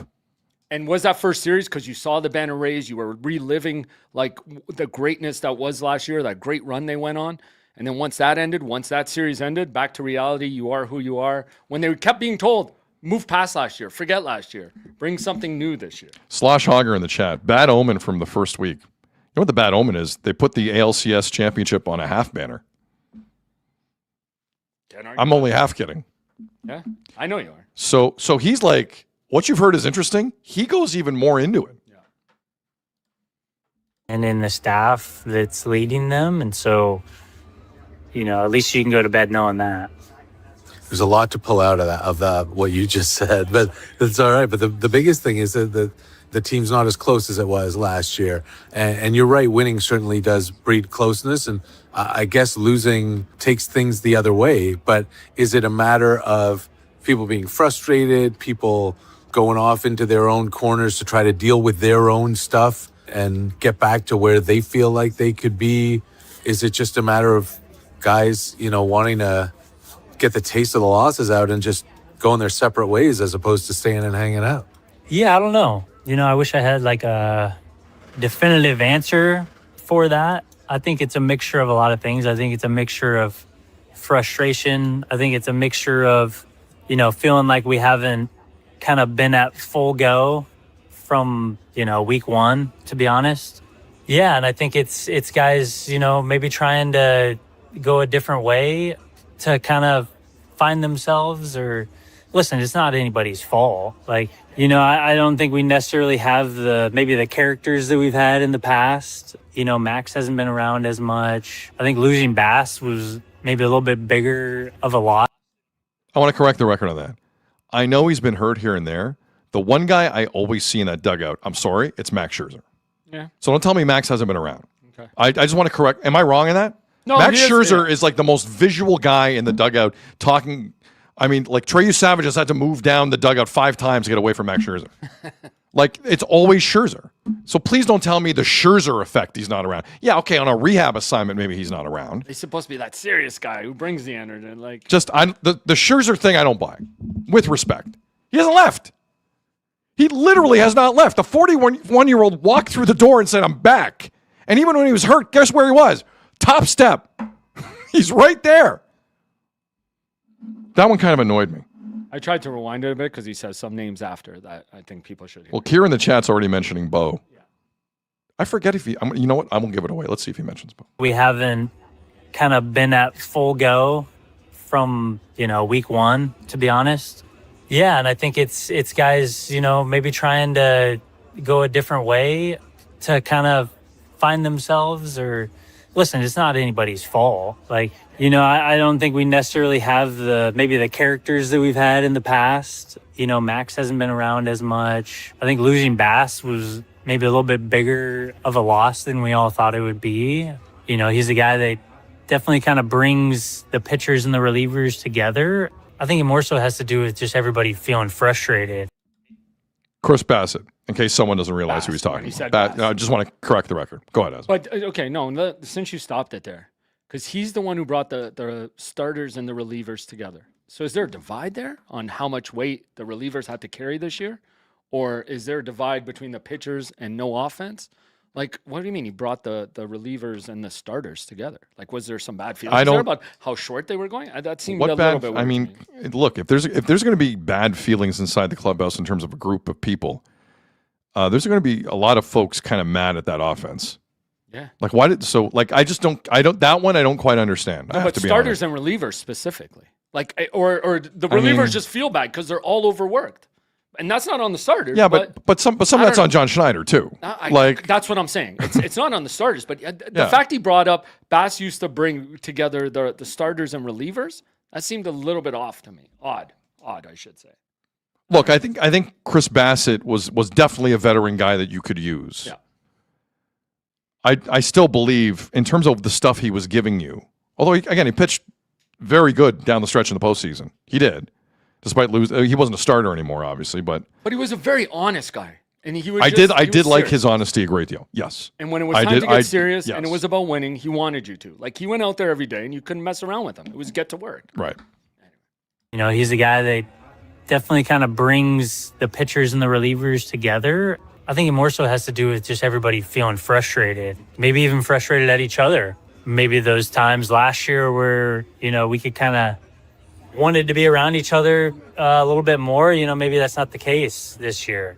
And I can say I still love every single one of these guys and want to be around them, but they might not feel the same way about me, you know? So, you know, and I just think like every year is different. Like, I don't think I think that's what made last year's team so special, is that those type of teams, like, they don't come around where every single person is on the same page, you know, the whole year with one goal in mind. And I truly believe everybody still has the same goal. I just think, you know, for whatever reason, this year has just been different.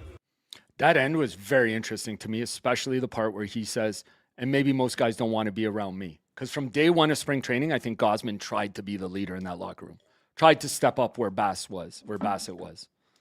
I like, it was really weird to me that he says that maybe some guys don't want to be around me right now, because maybe he was the one trying to get these guys, hey, let's focus. Potentially. I found that one interesting that he would say but that. But like, it's fascinating because it suggests things, but like they don't add up to me. Does that make sense? It does. I'm hearing what he's saying. Look, so let's break it down to its simplest form here. When you're around a lot of losing, you get on each other's nerves. This is not a new story. No. Yep. This is a fairly common professional sports angle. This is not rocket science. You start blaming, like, the offense isn't carrying their weight. Yes. These guys aren't going deep into games. Like, that starts to come out when you're losing. And you know what else comes out? Here's the thing we don't talk about in this city with the Jays, especially this season. When people do annoying, immature stuff when you're winning, that's one thing. When that same garbage is going on when you're like last place, that gets on people's nerves. You saw it with Louis Varland at the end of the game yesterday. That can get on your nerves a little bit. I don't think that was some small moment in Washington with Varland. The guy just pitched 2 innings, saved everyone's ass. Yep. And he gets dunked like he's a rookie? When he's already gone. What the hell's the culture in that clubhouse right now? Nobody cares about anything. I think that is at the root of a lot of this. No, and there are certain important members of the Jays who are not mature enough to realize how serious this is. And I think that's what Gausman was getting at. And you're carrying on like it's still last year. Guys, it's not. Cut the garbage out with the dragon stick and this and the dunking in the water and whatever. Louis Varland needs way more respect than that yesterday. And that's what I was thinking when Gausman said that. Is he saying, I'm the one who tried to bring it back, stop that immaturity, and guys are like, go away. I hope he tried. To me, it sounds like he did. Yeah, and I applaud him for trying, if that's how it played out. Can I be honest? You know what else lives rent-free in my head? When you're telling this, and I feel bad, like I'm not even doing this on purpose to dump on him, because I do think he sounded exhausted yesterday. But I keep thinking when they're trying to move past next year, when they kept hearing, forget next year, let's move on to this year. And what was it, second week of the season? Schneider does that podcast with Passan and Roberts and yucking it up about losing the World Series in that heartbreaking fashion. Does that have a bad look and like just kind of defeat you as a player? Like, why are you going on there and like yucking it up about this?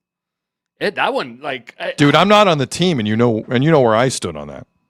I'm the furthest thing from a Toronto Blue Jay. And I saw that. I'm like, who the hell do you think you are? Our guts were ripped out. And you think it's funny? And the fact all you want is FaceTime with Passon and Dave Roberts? Dave Roberts pat you on the head like you're 9? Yep, there, Schneids. We got baseballed. Doc will tell you. Doc will tell you. It's tough. Baseball's... Right? No other managers have ever done this before. Maybe there's a reason. It was Azzo. Welcome to the dark side. It was amateur hour. That Passon pod... Passon did a great job. He did. But for Schneider to do that, I'm not moving off that. That was a pathetic look. Pathetic. Jay's PR should have yanked that email from the inbox from Passon. No chance you do that. It's not a bad theory. Because when was that? That was like the second, third week of the year. It was I think it was third week of the year when they came back from like the White Sox trip. I know for a fact it was Passon's second pod of the series because it was a new pod he launched, and I think the pod launched at the beginning of the season. I just wondered if that, like reliving it through Schneider and hearing him kind of yuck it up with Roberts about it. I had forgotten about that. I wondered if that's where and then people just start looking back, and you do start blaming people like, man, you gave that up, you weren't on this. I don't know. And then it carries on to this year. Slosh Hogger in the chat. Why did Jay's PR green light that interview? That was awful. He got little broed. Yep. Correct. No notes on that comment. No notes. None. And go back and listen to it. Like, I just remember listening to some of it being like, oh yeah, we could have won it there. Oh yeah, we could have won it there. Oh, we could have won it there. And then you just see that banner. Slosh Hogger also in the chat. Apparently, did Ken Rosenthal come out with an article today? I didn't see it. He mentions Rosenthal's latest article says, quote, the Jays could get weird, end quote, at this deadline. I think I read a column of it, actually, to be fair. The implication is they're both buyers and sellers, depending on what it is. Right, because they need a lot in the offseason, man. Can I be honest with you? I'm reading Otto Lopez is available from the Marlins. I love that. They already had him, which is amazing. No, I'm not. Just like Otto Lopez. Pretty good shortstop. Who was leading the league in hits? Canadian. Yeah, Canadian. Right? Played for Team Canada. There's some good vibes. Raymond. Yeah, I don't know. There's so many guys on this team. I don't know. And you can see it in their face. Ernie, sometimes when he makes a bad play, Jimenez never has a smile on his face anymore. Like this whole he's team, miserable, man. He looks like he can't wait he's bunting first every time he gets up first. First pitch, he's always trying to lay down and bunt, I think, to end his at bat. It's insane. I don't know. I mean, there's a lot going on here, obviously. By the way, the Jimenez thing, he's really stood out to me recently, and I just don't know what he is moving forward. Because even the defense at short isn't the same. I do think we have to keep in mind with Jimenez, like it's not talked about enough. Like his home nation of Venezuela had that earthquake. That's fair. Boy, that was brutal. Problem is $23 million. What's he making? Hold on, before you jump in. No. Salary. Let's I sit on what I just said for a second. You're right. And remember that for a second, because I think that plays. takes anyone's joy away. That's fair. Yeah. No, you're right. I'm sorry. Yeah, no problem. Right. But no, you're right, because you saw it really affect some other players across the league, and he hasn't really talked about it. But yeah, it's a fair point. It would weigh on you and take away some stuff. You're right. But also like I'm just saying when you hear people talk about him now, But the whole thing's been a roller coaster because they won the World Baseball Classic. Yeah. So they go from Jimenez, and that team goes from the World Baseball Classic to a devastating disaster in their home nation. Like it's been a lot this year for Jimenez. I just want to get that out there. No, and it's very fair. Back to the Schneider thing. No, it's all good. Back to the Schneider thing, though. I think it's an excellent point. And I couldn't stand it when I saw that. What if you played? What if you're a serious guy in the Jays clubhouse? Because there's you know who the unserious people are. It's obvious. If you're a serious person in the Jays clubhouse and you see your manager do that, that might have an effect. Might have an effect. No question. And the other point, too, is like some of these guys, that was obviously their career highlight, playing at that type of level and going on that run. It's hard to come back and do that for like a full season. It is. 162 games. You can't carry that. But like, I do like the fact that Gausman is on his way out, or so he thinks, barring something strange. and he just drops nothing but truth bombs. No, but if you catch Gosman on the right day, he'll do that. He does that normally, but this is next level stuff. No, it is. We don't care about each other the way we cared about each other last year. Doesn't feel the same. We Doesn't don't all feel like exactly. Each other. Doesn't feel the same. It's like, whoa. Again, I don't know exactly what he's driving at, but I like hearing it because it means something's up. And there is a level now of explanation into what we're seeing. Is it the Schneider thing? Is it some other factors? I think everything's fair game here. Obviously. And again, after they won a series, to hear Schneider sound like that and you Savage just wanting the day off more than anything. Yeah. Wanting the day off and away from everybody, it seems, so they can go enjoy a day is basically what they said multiple times. Dying, Azzo, for this day off. To go enjoy a day. Dying for it. It's crazy. God. Like, they're not the Jays are bad, but like, they're not the Angels. Yeah. Like, they're not the Rockies. Well, they're not, technically they're not. But they're in that hemisphere now. Guess who's looking for a job? Mm. Alek Manoah. Oh, here we go. Alek Manoah will bring the vibes back. Released by the Angels. Alek Manoah will bring the vibes back. Might have to sign him on Monday after Scherzer start on Sunday. If they're going the same way through the... Again, we're just going to run it how it is, whatever that means. Like, that quote to Schneider means a lot. Like, I guess if these are the guys we got, then we're going to run them out there every day. I think you're right. I think you're right. That was whatever that means. Whatever. I've never heard a manager say, I don't care who's starting. That's basically what he did. Can we listen to it again? It's like yeah, 15 seconds. Yeah, please. Starters for the weekend? Staying on turn, whatever that is. Man, I'm enjoying tomorrow, so but we're just staying on turn. Thank you. All he didn't say there was, guys, I don't give an F. Yeah, we're done. We're done here. Does it really matter? We're who's out there? done. Staying on turn. Wow. Whatever that means. Wow. I've never heard anything like that. Yeah, I don't know. Whose arm isn't falling off. Whoever doesn't need 3 Miles Straw, you're pitching. By the way, everybody correcting you, who dumped Varland was Straw. It wasn't Mako. It was Straw. Oh, it was Straw. 5 Even people better. That clown does it all the time. That's what everybody's telling I apologize to Adam Mako. Classic Straw. A rookie wouldn't Classic Straw. A rookie wouldn't do that. 2 innings, wins the game for you in Louis Varland. Nope. Jackass. But you know what? That's what he's talking about. Yes. Yes. That's what Gosman's talking about. We don't have to deep dive that much. It's that BS. I almost swore. That BS. I love it. But they let Cease do it because they know he doesn't want a part of it. Cease and Mako are that's the guys I want in the locker room. Straw's a clown. He's been a clown the entire time. He's been doing this stuff with Vladdy the whole time. I'm done with it. I'm done with it. I don't care if he plays well when he occasionally starts. I don't care.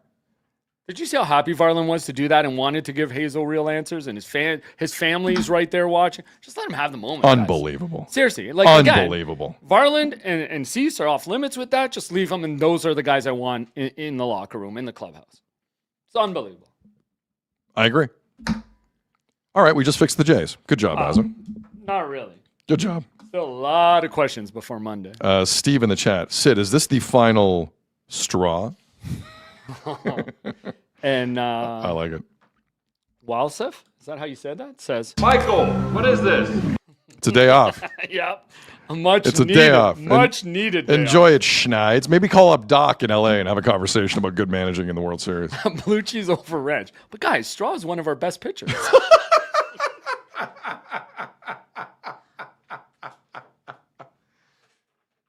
I get clown vibes from Miles Straw. Yeah. There's no way I'm the only one thinking that. Not the only one thinking that. Hey, Azzo. Yeah, Sid? Great time of year. Tell me why, my friend. Puck drops, tip-offs, first pitches. When the game is on, you call the shots. Head to betway.ca and bet your way. Must be 19 plus. Play responsibly. Hey, Azzo. Yeah? Do you like this shirt? I love how it represents Argentina. Never say that again. He wore it to the when we went to watch the World Cup. That's the shirt he wore for the last thing. It's not the shirt I wore. It's a shirt he wore. Clothing for today's show provided by Ed's Fine Imports, Markham, Ontario's #1 clothing store for the last 20 years. Formal, casual, they've got you covered. Brands like Psycho Bunny, Blue Industry, Page Jeans, Nobis, Gitch, Bugatti, Paul Batenley, 7 Downey Street, Tommy Bahama, and so much more. Ed's Fine Imports, just north of McCowan in the 407. Go to the store or edsfineimports.com online. Tell them Sid sent you and get 15% off your first purchase. Tell them Mazzo sent you. He'll make you relive the 2025 World Series. How about that? It took a while, but we got there. Yeah. You'll have to relive the 2025 World Series. Tell me what the Gillette commercial was again. Come on. Yeah. My game face day doesn't take faces. What? Okay, it's one of those I only things. saw the damn commercial a million times. My game day doesn't take days off. Have you seen it? Since- sorry, I messed up again. My game face doesn't take days off. Damn you, Grady Dick. And thanks, Ed's Fine Imports. Because yeah. Damn you, Dick. Whoa. Whoa. Have you seen that since the supposed trade? What's that? Commercial? That commercial. Has it been on since the supposed I haven't trade? seen my game. My game. My game face doesn't take days off. man. No, I haven't seen that. We No. might need a day off. We might need an off day. Hey, guess what? Guess who might be on the opening night roster? Grady Dick. Oh, man. To be a fly on the wall when Bobby Webster has to tell Ed and Tony, by the way, Grady Dick's still here with Brandon Ingram. And Brandon Ingram's very excited. Yeah. Tell Darko, hey, you get to count on Brandon Ingram again. Jeez. Oh, man. smoke water in the chat. Sid having a stroke live on air trying to do this. Not We've far. conducted due diligence, and it was deep due diligence. Yes. My game face doesn't take days off. Yes. Just write it down. Yes. Chris Gann in the chat. That would be a dick move. Literally would be. Quickly, we got 2 nights of SummerSlam coming up this week. Oh, yeah, we do. Is it Madison Square Garden? No, it's in Minnesota. Oh, not even close. Yeah. Minnesota. Yeah, it's in Minnesota. It's just the same as New York, just different. I'm pretty sure. Yes. Yeah, it is. So night 1, Saturday. It's a pretty good card overall. Oba Femi and Brock Lesnar in a Hell in a Cell. Hell in a Cell. Yeah. That better be good. I hope so, too. CM Punk and Cody Rhodes for the WWE Championship. Yeah. You're not excited? Not about that one. I've become more of a CM Punk guy, but not a big fan of Cody's. Who the hell is Nick Aldis? The GM of SmackDown. The GM of SmackDown's wrestling? Yeah. Well, you have no talent coming through your system. They don't know what to do with Gunther. It's crazy. I like Gunther. Yeah, well, he's a good heel. Gunther's like a 1950s wrestler that kind of busted into the future. Who people love to hate. Yes. Yeah. So that is the Saturday night card. I forgot the Women's World Championship. Oh, sorry, Liv Morgan and Io Sky. She might be the best athlete wrestler they have. Io Sky. Andrew in the chat. SummerSlam watch party? No. It's 2 days. Dude. It's 2 days. Second day's much better. We'll talk about a Rumble watch party. Yeah, I think we could throw something together there and have some friends of ours show up and talk Rumble. It's my favorite premium event is the Royal Rumble. Yeah. So what's the best Saturday match here? How can you not look at Hell in a Cell? It has to be Hell in a Cell. Livin's Io Sky will be pretty good too. Yeah, but that one. Okay. So let's go to the Sunday night card. So much better. Sunday's so much better. Roman Reigns against Seth Rollins. Love that. Two of my favorites. All right. I know Penta. He's really good. That'll be an awesome wrestling. He has a lot of pent-up frustrations. It's a zero miedo. Who's Chad Gable? He was like the original Great Americano or whatever it was called. What was it called? Really? Yeah, he's a good wrestler though. That'll be a good wrestling match. Then we have like an 8-women ladder match. 5 or There's 6? There's Six. 5. There's And a they're all lot good. of people in this match. They're all good.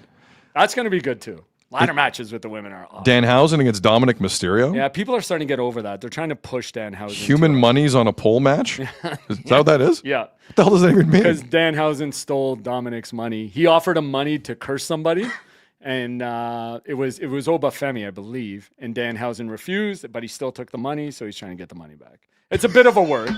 It's a bit of a work. And Dominic, that is the most ridiculous thing I've heard in a It's while. old school wrestling, dude. It's like back from it's crazy. But Dom's one of their best heels. That's why people are upset with this, because Dom's one of their best heels. So they're ruining Dom and too? They're kind of like, they're pushing him into Dom this, was like they don't the know best what to do. guy. Yeah. When the crowd wouldn't let him talk, it was all awesome. This match is Bad.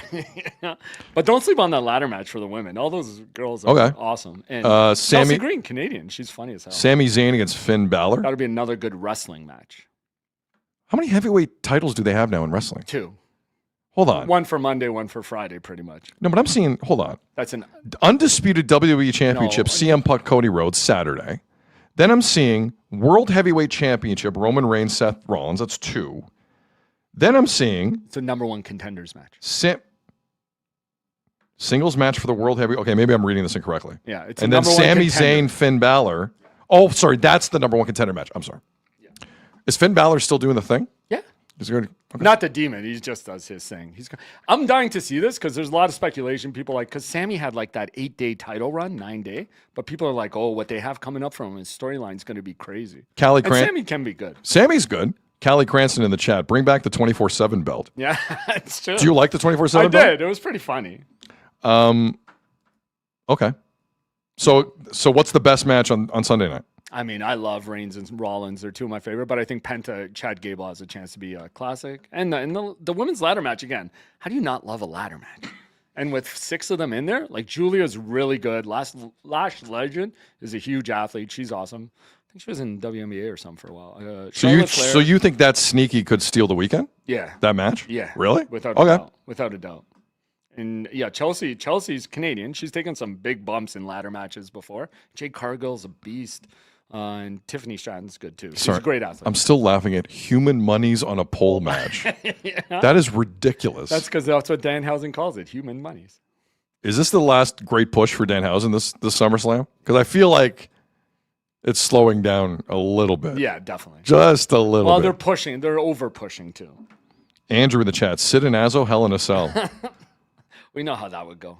Yeah, I would cheap shot the hell out of Azzo. That's true. We do, exactly. Guys, going for the knees, underrated. Hey, Ryan, go away. What are we talking wrestling? What are we, 12? Hey, Yes. people are okay with Yes. this. Yes. Yes. It's SummerSlam, dude. Get out of here. By the way, did you see what Big Brother did this week? I did for their not. head of household No, competition? I haven't. I got to catch up on the weekend. I haven't watched it. They had They've like had a busy week, dude. they've been doing this time machine thing, Oh, yes, which yes, I don't have a lot of time for. I hate those, yeah. But this week, they went back in time for a wrestling card named kind of WrestleFest, and they actually put a ring in the backyard, and they did a whole match, and you had to remember what happened, and then they quizzed you. Okay. But they called it WrestleFest, and the date came up. You know what date it was? March 31st, 1985. Do you know why that date is significant? It's WrestleMania 1. Oh, okay. Big Brother went back to WrestleMania 1 as the day. Someone there knows what they're doing. But they couldn't call it WrestleMania, obviously, but they call it like WrestleFest or something. Yeah. Isn't that what ESPN? Oh, no, it was WrestlePalooza, ESPN called it. I forget what they call it in Big Brother this week. But the date was No way. Madison Square Garden, March 31st, They have something 1985. coming up with WWE. They have links with everybody. Well, actually, CBS and Paramount now have links with the yeah. UFC folks, That's right? true. So they TKO, kind of TKO. Yeah, you're right. Sean of the Yukon. Azzo and Fartman, hell in an elevator match. We just saw it. Azzo lost. That's true. Azzo suffered a crippling defeat. Crippling defeat. Oh, man. So Mayo in the chat. Welcome to the Big Brother WWE show, I think they meant. people watch both, man. Yeah, why not? Hold on, let me have a conversation with myself about editorial. Can we talk wrestling and Big Brother? Yes. Would I rather watch the Jays right now? I'm watching SummerSlam. Yeah. I'll do that over No, the it's weekend. actually a good card. It is. It's the best card they've had in a while. Okay. We need to make time for this. Let's wrap this up. Yeah. Definitely. So yesterday we talked about the plan by FIFA President Gianni Infantino to sell off essentially 20% of World Cup revenue and rights to private investors. And some of the investors have ties to the White House. Suffice to say, this drew a reaction from a lot of people around the world. Now, in order to push this deal over the line, there's 211 nations in FIFA. Infantino needs just a majority to get this deal done. And initially, he offered $20 million to any country that said yes to it. People freaked out. Yesterday, he goes, oh, did I say 20? Just kidding. You get $40 million. If you vote no, you still get 10, but you get 40. And there's no oversight as to who buys in from the financial world and what governments buy in. There's no oversight in this. Infantino, I thought he couldn't get it any worse than he did during the USA-Belgium red card scandal. This is worse. This is worse. This is selling the World Cup to God knows who. No one has any oversight other than Infantino. So I saw something yesterday that let me kind of know how bad things are going for Infantino. The PR on this for FIFA is so bad, Infantino scheduled an interview with himself to explain his side of this. So the story again is coming up by September the 19th. All member nations of FIFA, or member associations, he's going to say MAs in this a lot. He means member associations. All countries is what that means. Has until September 19th to vote yay or nay to this. And if you vote yay, you get $40 million. The winner of the World Cup, as Azo reminded me yesterday, got $50 million. Spain got $50 million for that. You say yes to this vote, you're going to get 40. A lot of countries could use that money. A lot of corrupt people can use that money. But the PR on this is so horrendous for FIFA. Infantino had to do a weird off-camera interview with a member of FIFA asking him planted questions. This is when you know you've lost the PR plot. So we're gonna listen to a bit of this and listen to Gianni make the case that selling 20% of World Cup rights to faceless people is probably the best thing. In a deal valued at over $4 billion to FIFA. And that's just short term. That's going to grow. So yesterday, Gianni Infantino did an interview with himself, and he started this way.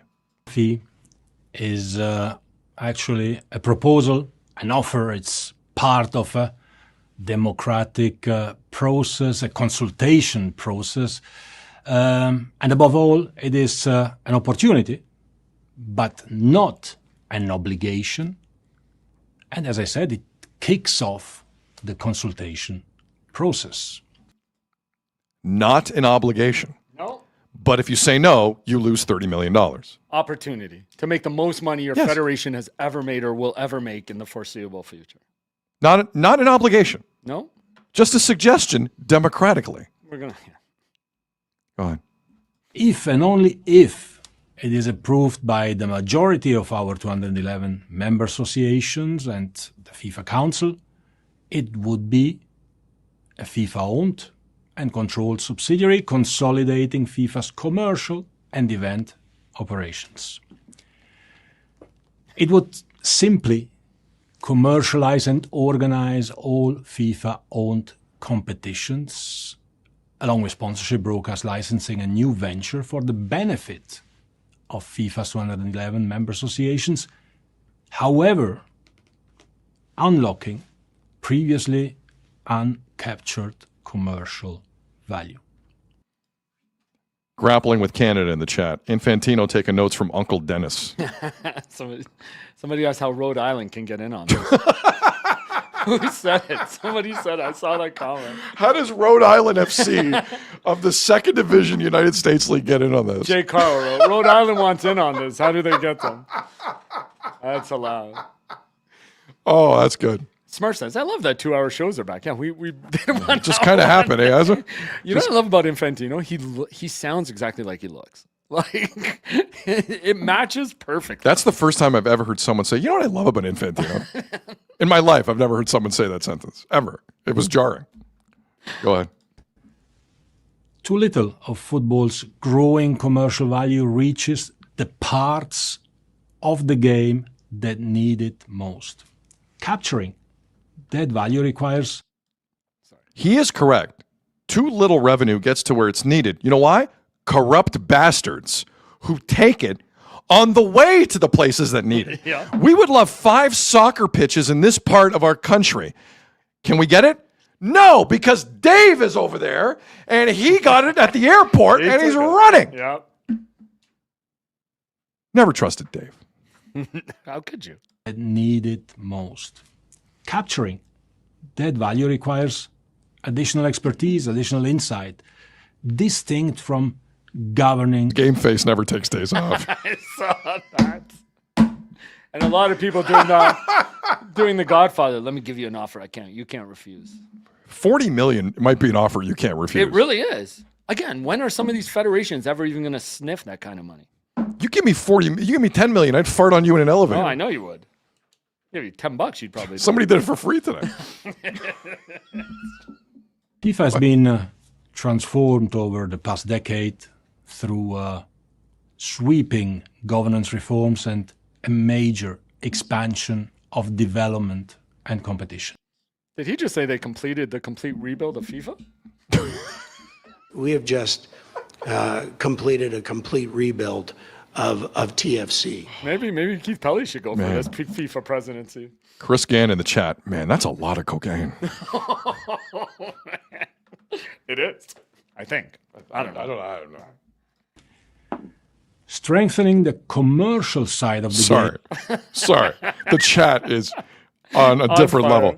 Chris Bird in the chat. 128 team tournament. Let's keep making it bigger. 5-month World Cup. Can't they just put all 211 nations in? Why not? I used to do it in my old EA Sports FIFA game. Have massive tournaments like that. That'd be amazing. Strengthening the commercial side of the game is the natural next step in this evolution. So we believe that the FFE proposal would unlock the sport's potential in every corner of the world across men's, women's, and youth football. In the next forward cycle alone, distributions would rise from $8 million per MA to $20 million. Additionally, each MA would also have the option to access a further $20 million through the FIFA Fast Forward program, taking the potential funding to $40 million. Dude. Man, Jake Harrow in the chat. Infantino getting infinite human monies. Infinite human monies. You know what all I'm thinking is? Dr. Evil. So you get $40 million. Oh, yeah. There's a lot. He looks like Dr. He does. It's true. Just needs a cat. Seriously, that's all he needs. Oh, Jesus. MA for this next cycle. It is a golden opportunity to turbocharge the development of the game globally. But again, it is just an offer, not an obligation, and we are having the fiduciary duty to do so, and we are here to discuss it with everyone. Well, the fans, they remain the cornerstone of the beautiful game, and the sport. Sorry, what does Rays catcher Hunter Fiducia have to do with this? Don't drag the Rays into this. Yeah, they got nothing to do with this. What are you talking about? Oh, man. By the way, someone in the chat just said, World Cup final, Christmas Day? Starts in June. Christmas Day World Cup. That's pretty good. That's very good. Yeah, Kira's saying he's very good and very evil to keep the Danhausen stuff Yes. going. A lot of Bond villain energy from people. So many including the human mayor. monies. Yeah, so many human monies. That's all he wants. Yep. Somebody said he's trying to cash in before I take over. Damn right. Damn right. Azzo's going to win money that. from me, Johnny. Go get it, Azzo. FIFA obviously continues to govern football without any external interference. And Sorry. What you got, Azzo? What do you got? Lucci's overrun. We'll even give you sharks with freaking lasers. The Austin Powers? Because he was so happy when he got those. I'm dying. It's so funny. Infantino, you get $40 million for a yes vote and sharks with lasers. Freaking lasers. It is Shark Week. I think it's Shark Week. It is. Oh, man. Oh. the flagship tournament it organizes, like the FIFA World Cup or the FIFA Women's World Cup, will always remain. More revenue returned to the member associations means more investment in better pitches, stronger national teams, and more pathways for young girls and young boys. So he's trying to tell us it's for the good of everybody. Yep. Huh? Everybody accept this. Take your $40 million. It's for the good of everybody. But you know what for they say? kids. You know what they say? Pitches get stitches. He's doing it for the children. That's what he children. just told us. That's amazing. Pat in the chat. So, no 1 hour shows, guys? Nope. No. Patty, We were- it just kind of got away from us. It's just not possible. It's not possible. Everywhere in the world. We care about everyone. Of course you do. You know what you need under this? Like really dark movie score music. Yes. Really dark. It's Because true. it feels like somebody in the chat mentioned it feels like Palpatine. Yeah. Senator Palpatine is talking to you from Great. Star Wars. It's a good one. He looks the part. He does. Oh man. Benefits of sustained investments, they are already visible. A decade of raising support through FIFA Forward helped nations like Capo Verde, Curacao, Jordan, and Uzbekistan reach the FIFA World Cup for the very first time.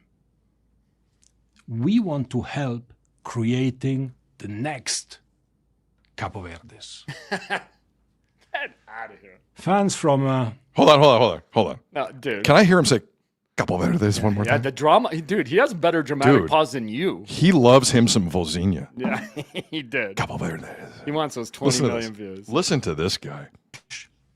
the FIFA World Cup for the very first time. We want to help creating the next Capo Verdes. Fans from the corners of these 4 countries of the world and many, many other fans. If anyone on earth whispered in your ear, Capo Verdes like that, you'd need a cold shower. I would. You'd say, Johnny, give me a I second. almost got it there Cold when shower. you just said it. Capo Verdes. Or Uzbekistan. Eastside, this dude is an evil dude. Anyone who says Capo Verde like that, not a good guy. Let me hear it one more time. Okay, The worst. The worst way to say it. How far was it? Capo Verdes. Jordan and Uzbekistan reach the FIFA World Cup for the very first time. We want to help creating the next Capo Verdes. Sorry, where is it? Oh, no, I just lost. Somebody's like, who the F is this guy? Chris in the chat. I don't think Chris watched much of the World Cup. It's amazing. Chris, that's a home Who run. the F is this guy? Who's this guy think he is? Did he just Conor McGregor? Who the F is this guy? Yeah. Still one of the great press conference moments ever. So good. Oh, man. I'm having way more fun doing this than Corners that. of these 4 countries of the world and many, many other fans from everywhere in the world would gain immeasurably from this game-changing potential because it will transform football in their countries. But again, it is simply a choice for our members. He really pushed that, Yeah. huh?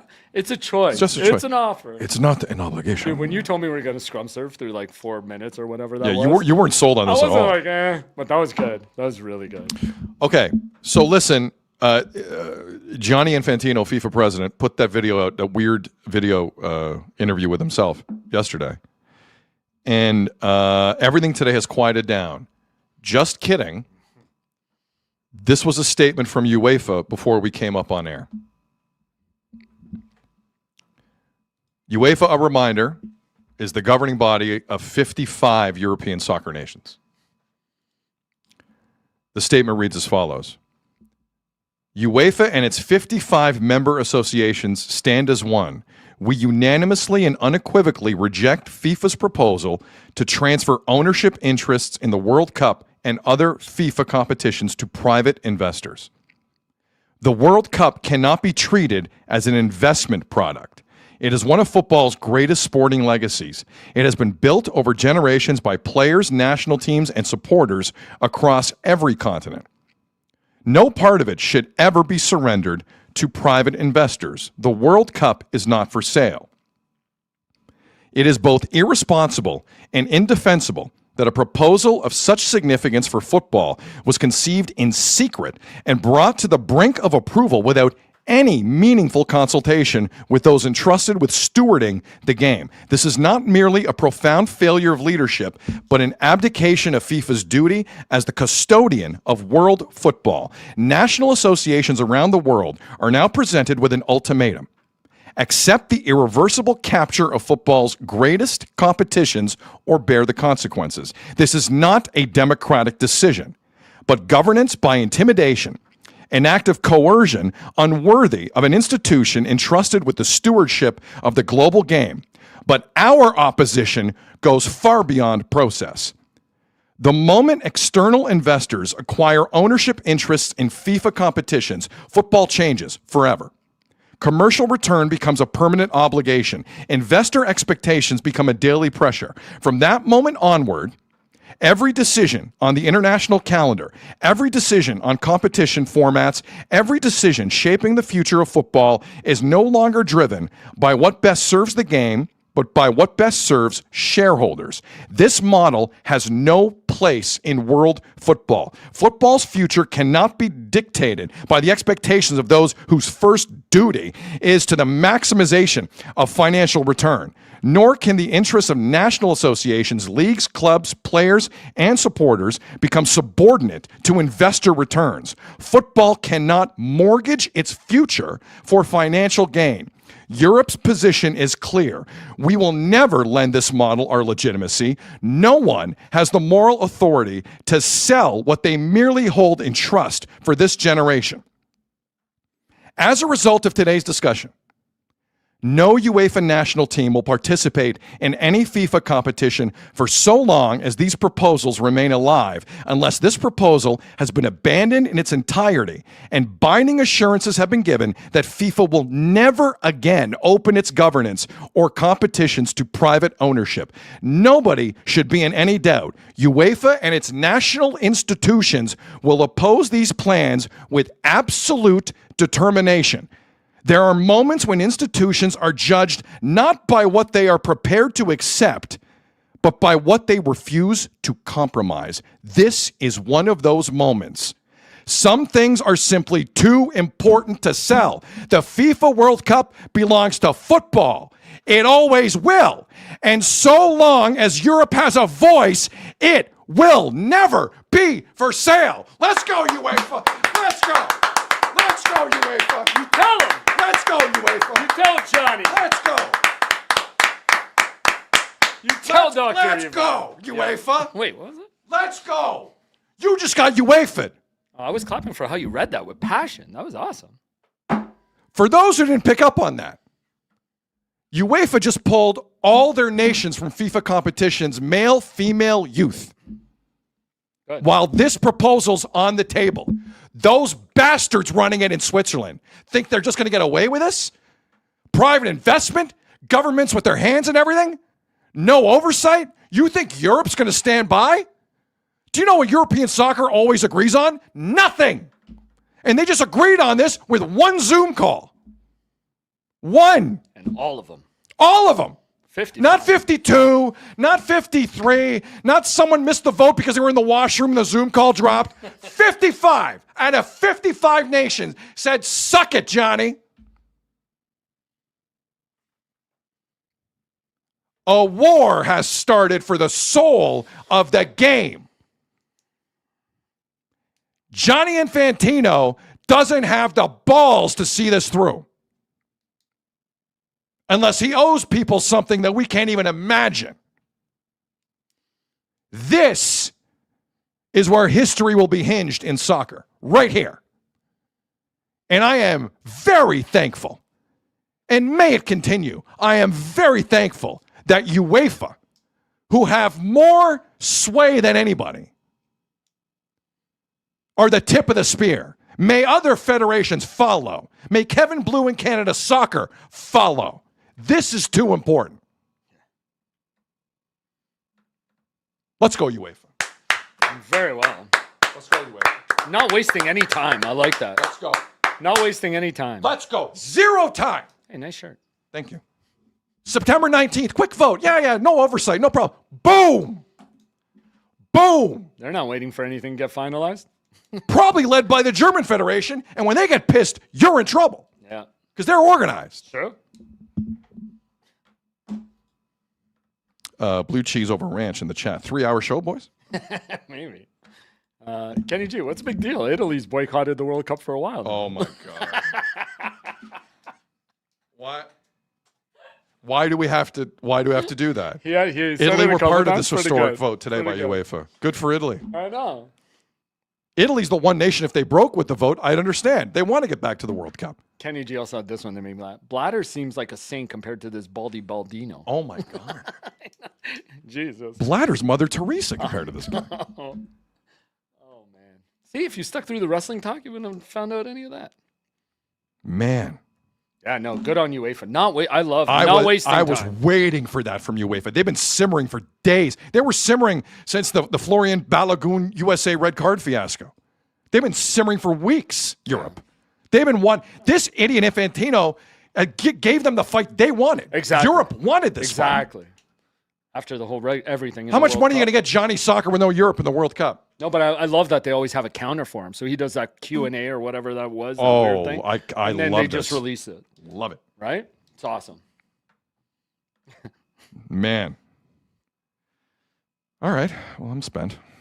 Anything else you got, Ezzo? Or I wanted to quickly mention the Tempo because they're playing at Scotiabank Arena tonight. I was supposed to go and I can't, and I'm kind of pissed. Would like to see them at Scotiabank, but they have their trade deadline 3 p.m. on Sunday.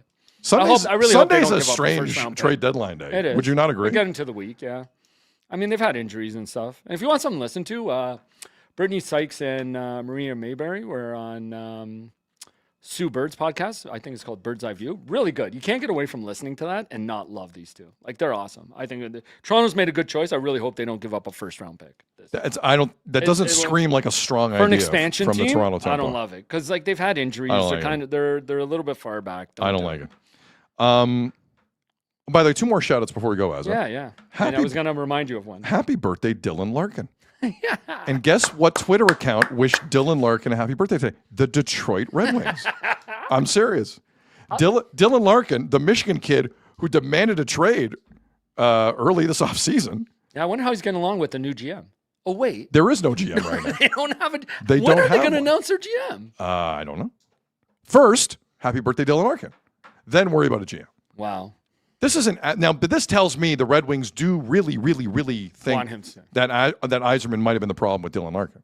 Or they chose their side. Well, clearly they chose their side because they made Yzerman step down. No, but they want him to say that's why they did it. Yeah, there were 2 options there. Yzerman goes and Larkin goes. Yes, exactly. Or Yzerman leaves.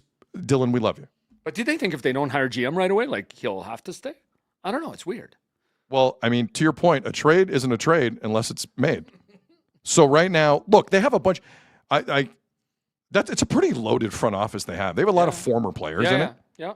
Like I'm sure someone can get on the phone with, say, Detroit or Dallas or something, or Vegas or whoever. What do you think perception of him is if he walks this back and stays in Detroit? Can he?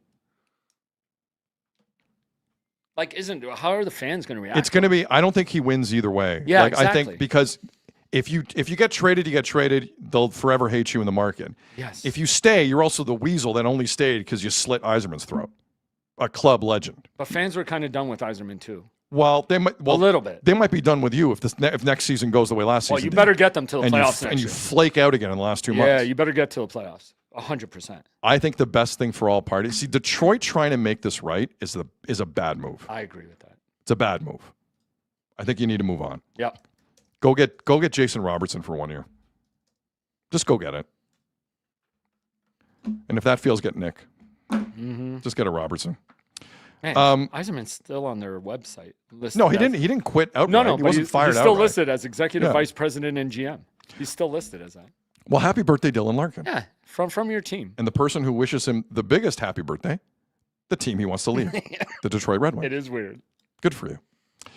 Finally, we got a photo from a listener of the show named Scott McLean, and he sent us this. He was at a friendly game in Como, Italy. Damn. As Como get ready for a big year in Italian Serie A, and they're also Champions League bound, Como. Like, they had a huge season last year under head coach Cesc Fabregas. That looks nice. So Scott sent us this brilliant-looking photo of Como Stadium, and yes, those mountains are everywhere in Como.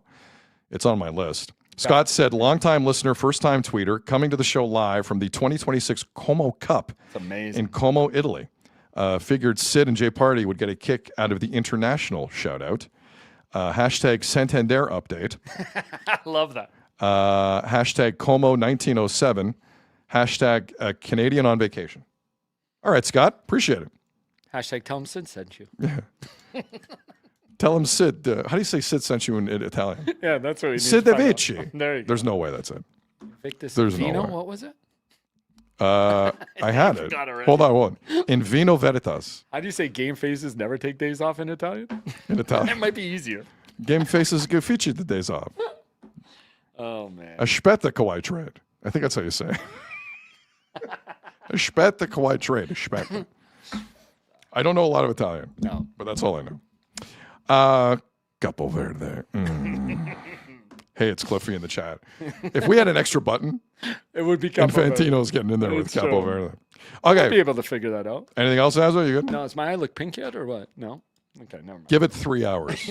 I know. Hit like and subscribe. People. In Ontario now, just go to the pharmacy. They'll take care of that for Sorry you. if you didn't like the wrestling talk. Hit like and subscribe. You all don't act Yeah, like you you didn't do. like the It wrestling wasn't even talk. that long. You love the wrestling a couple talk. minutes. You're a Settle liar. down. Liar. Settle down. Liar face. Give it a shot. SummerSlam. You know you love wrestling. SummerSlam. 2 nights. The folks in the chat complaining about wrestling the most, guess what? Biggest wrestling fans. Yeah, probably. Are you 12? Yes. Yeah, I hate that. You kid? Yeah, sometimes I want to be. On behalf of Jeff Azzopardi and everyone here at Sick Media, I'm Sid. You've been watching and listening to the Sid Seixeiro Show, powered by Sick Media. Enjoy the rest of your day. Let's see what tomorrow brings. Take care. I like my shirt. We'll talk soon. We did more than 2 hours today. I know. And that's a wrap. Hope you don't miss us too much until next time. Follow the Sid Seixeiro Show on YouTube, X, Instagram, Facebook, and wherever you get your podcasts.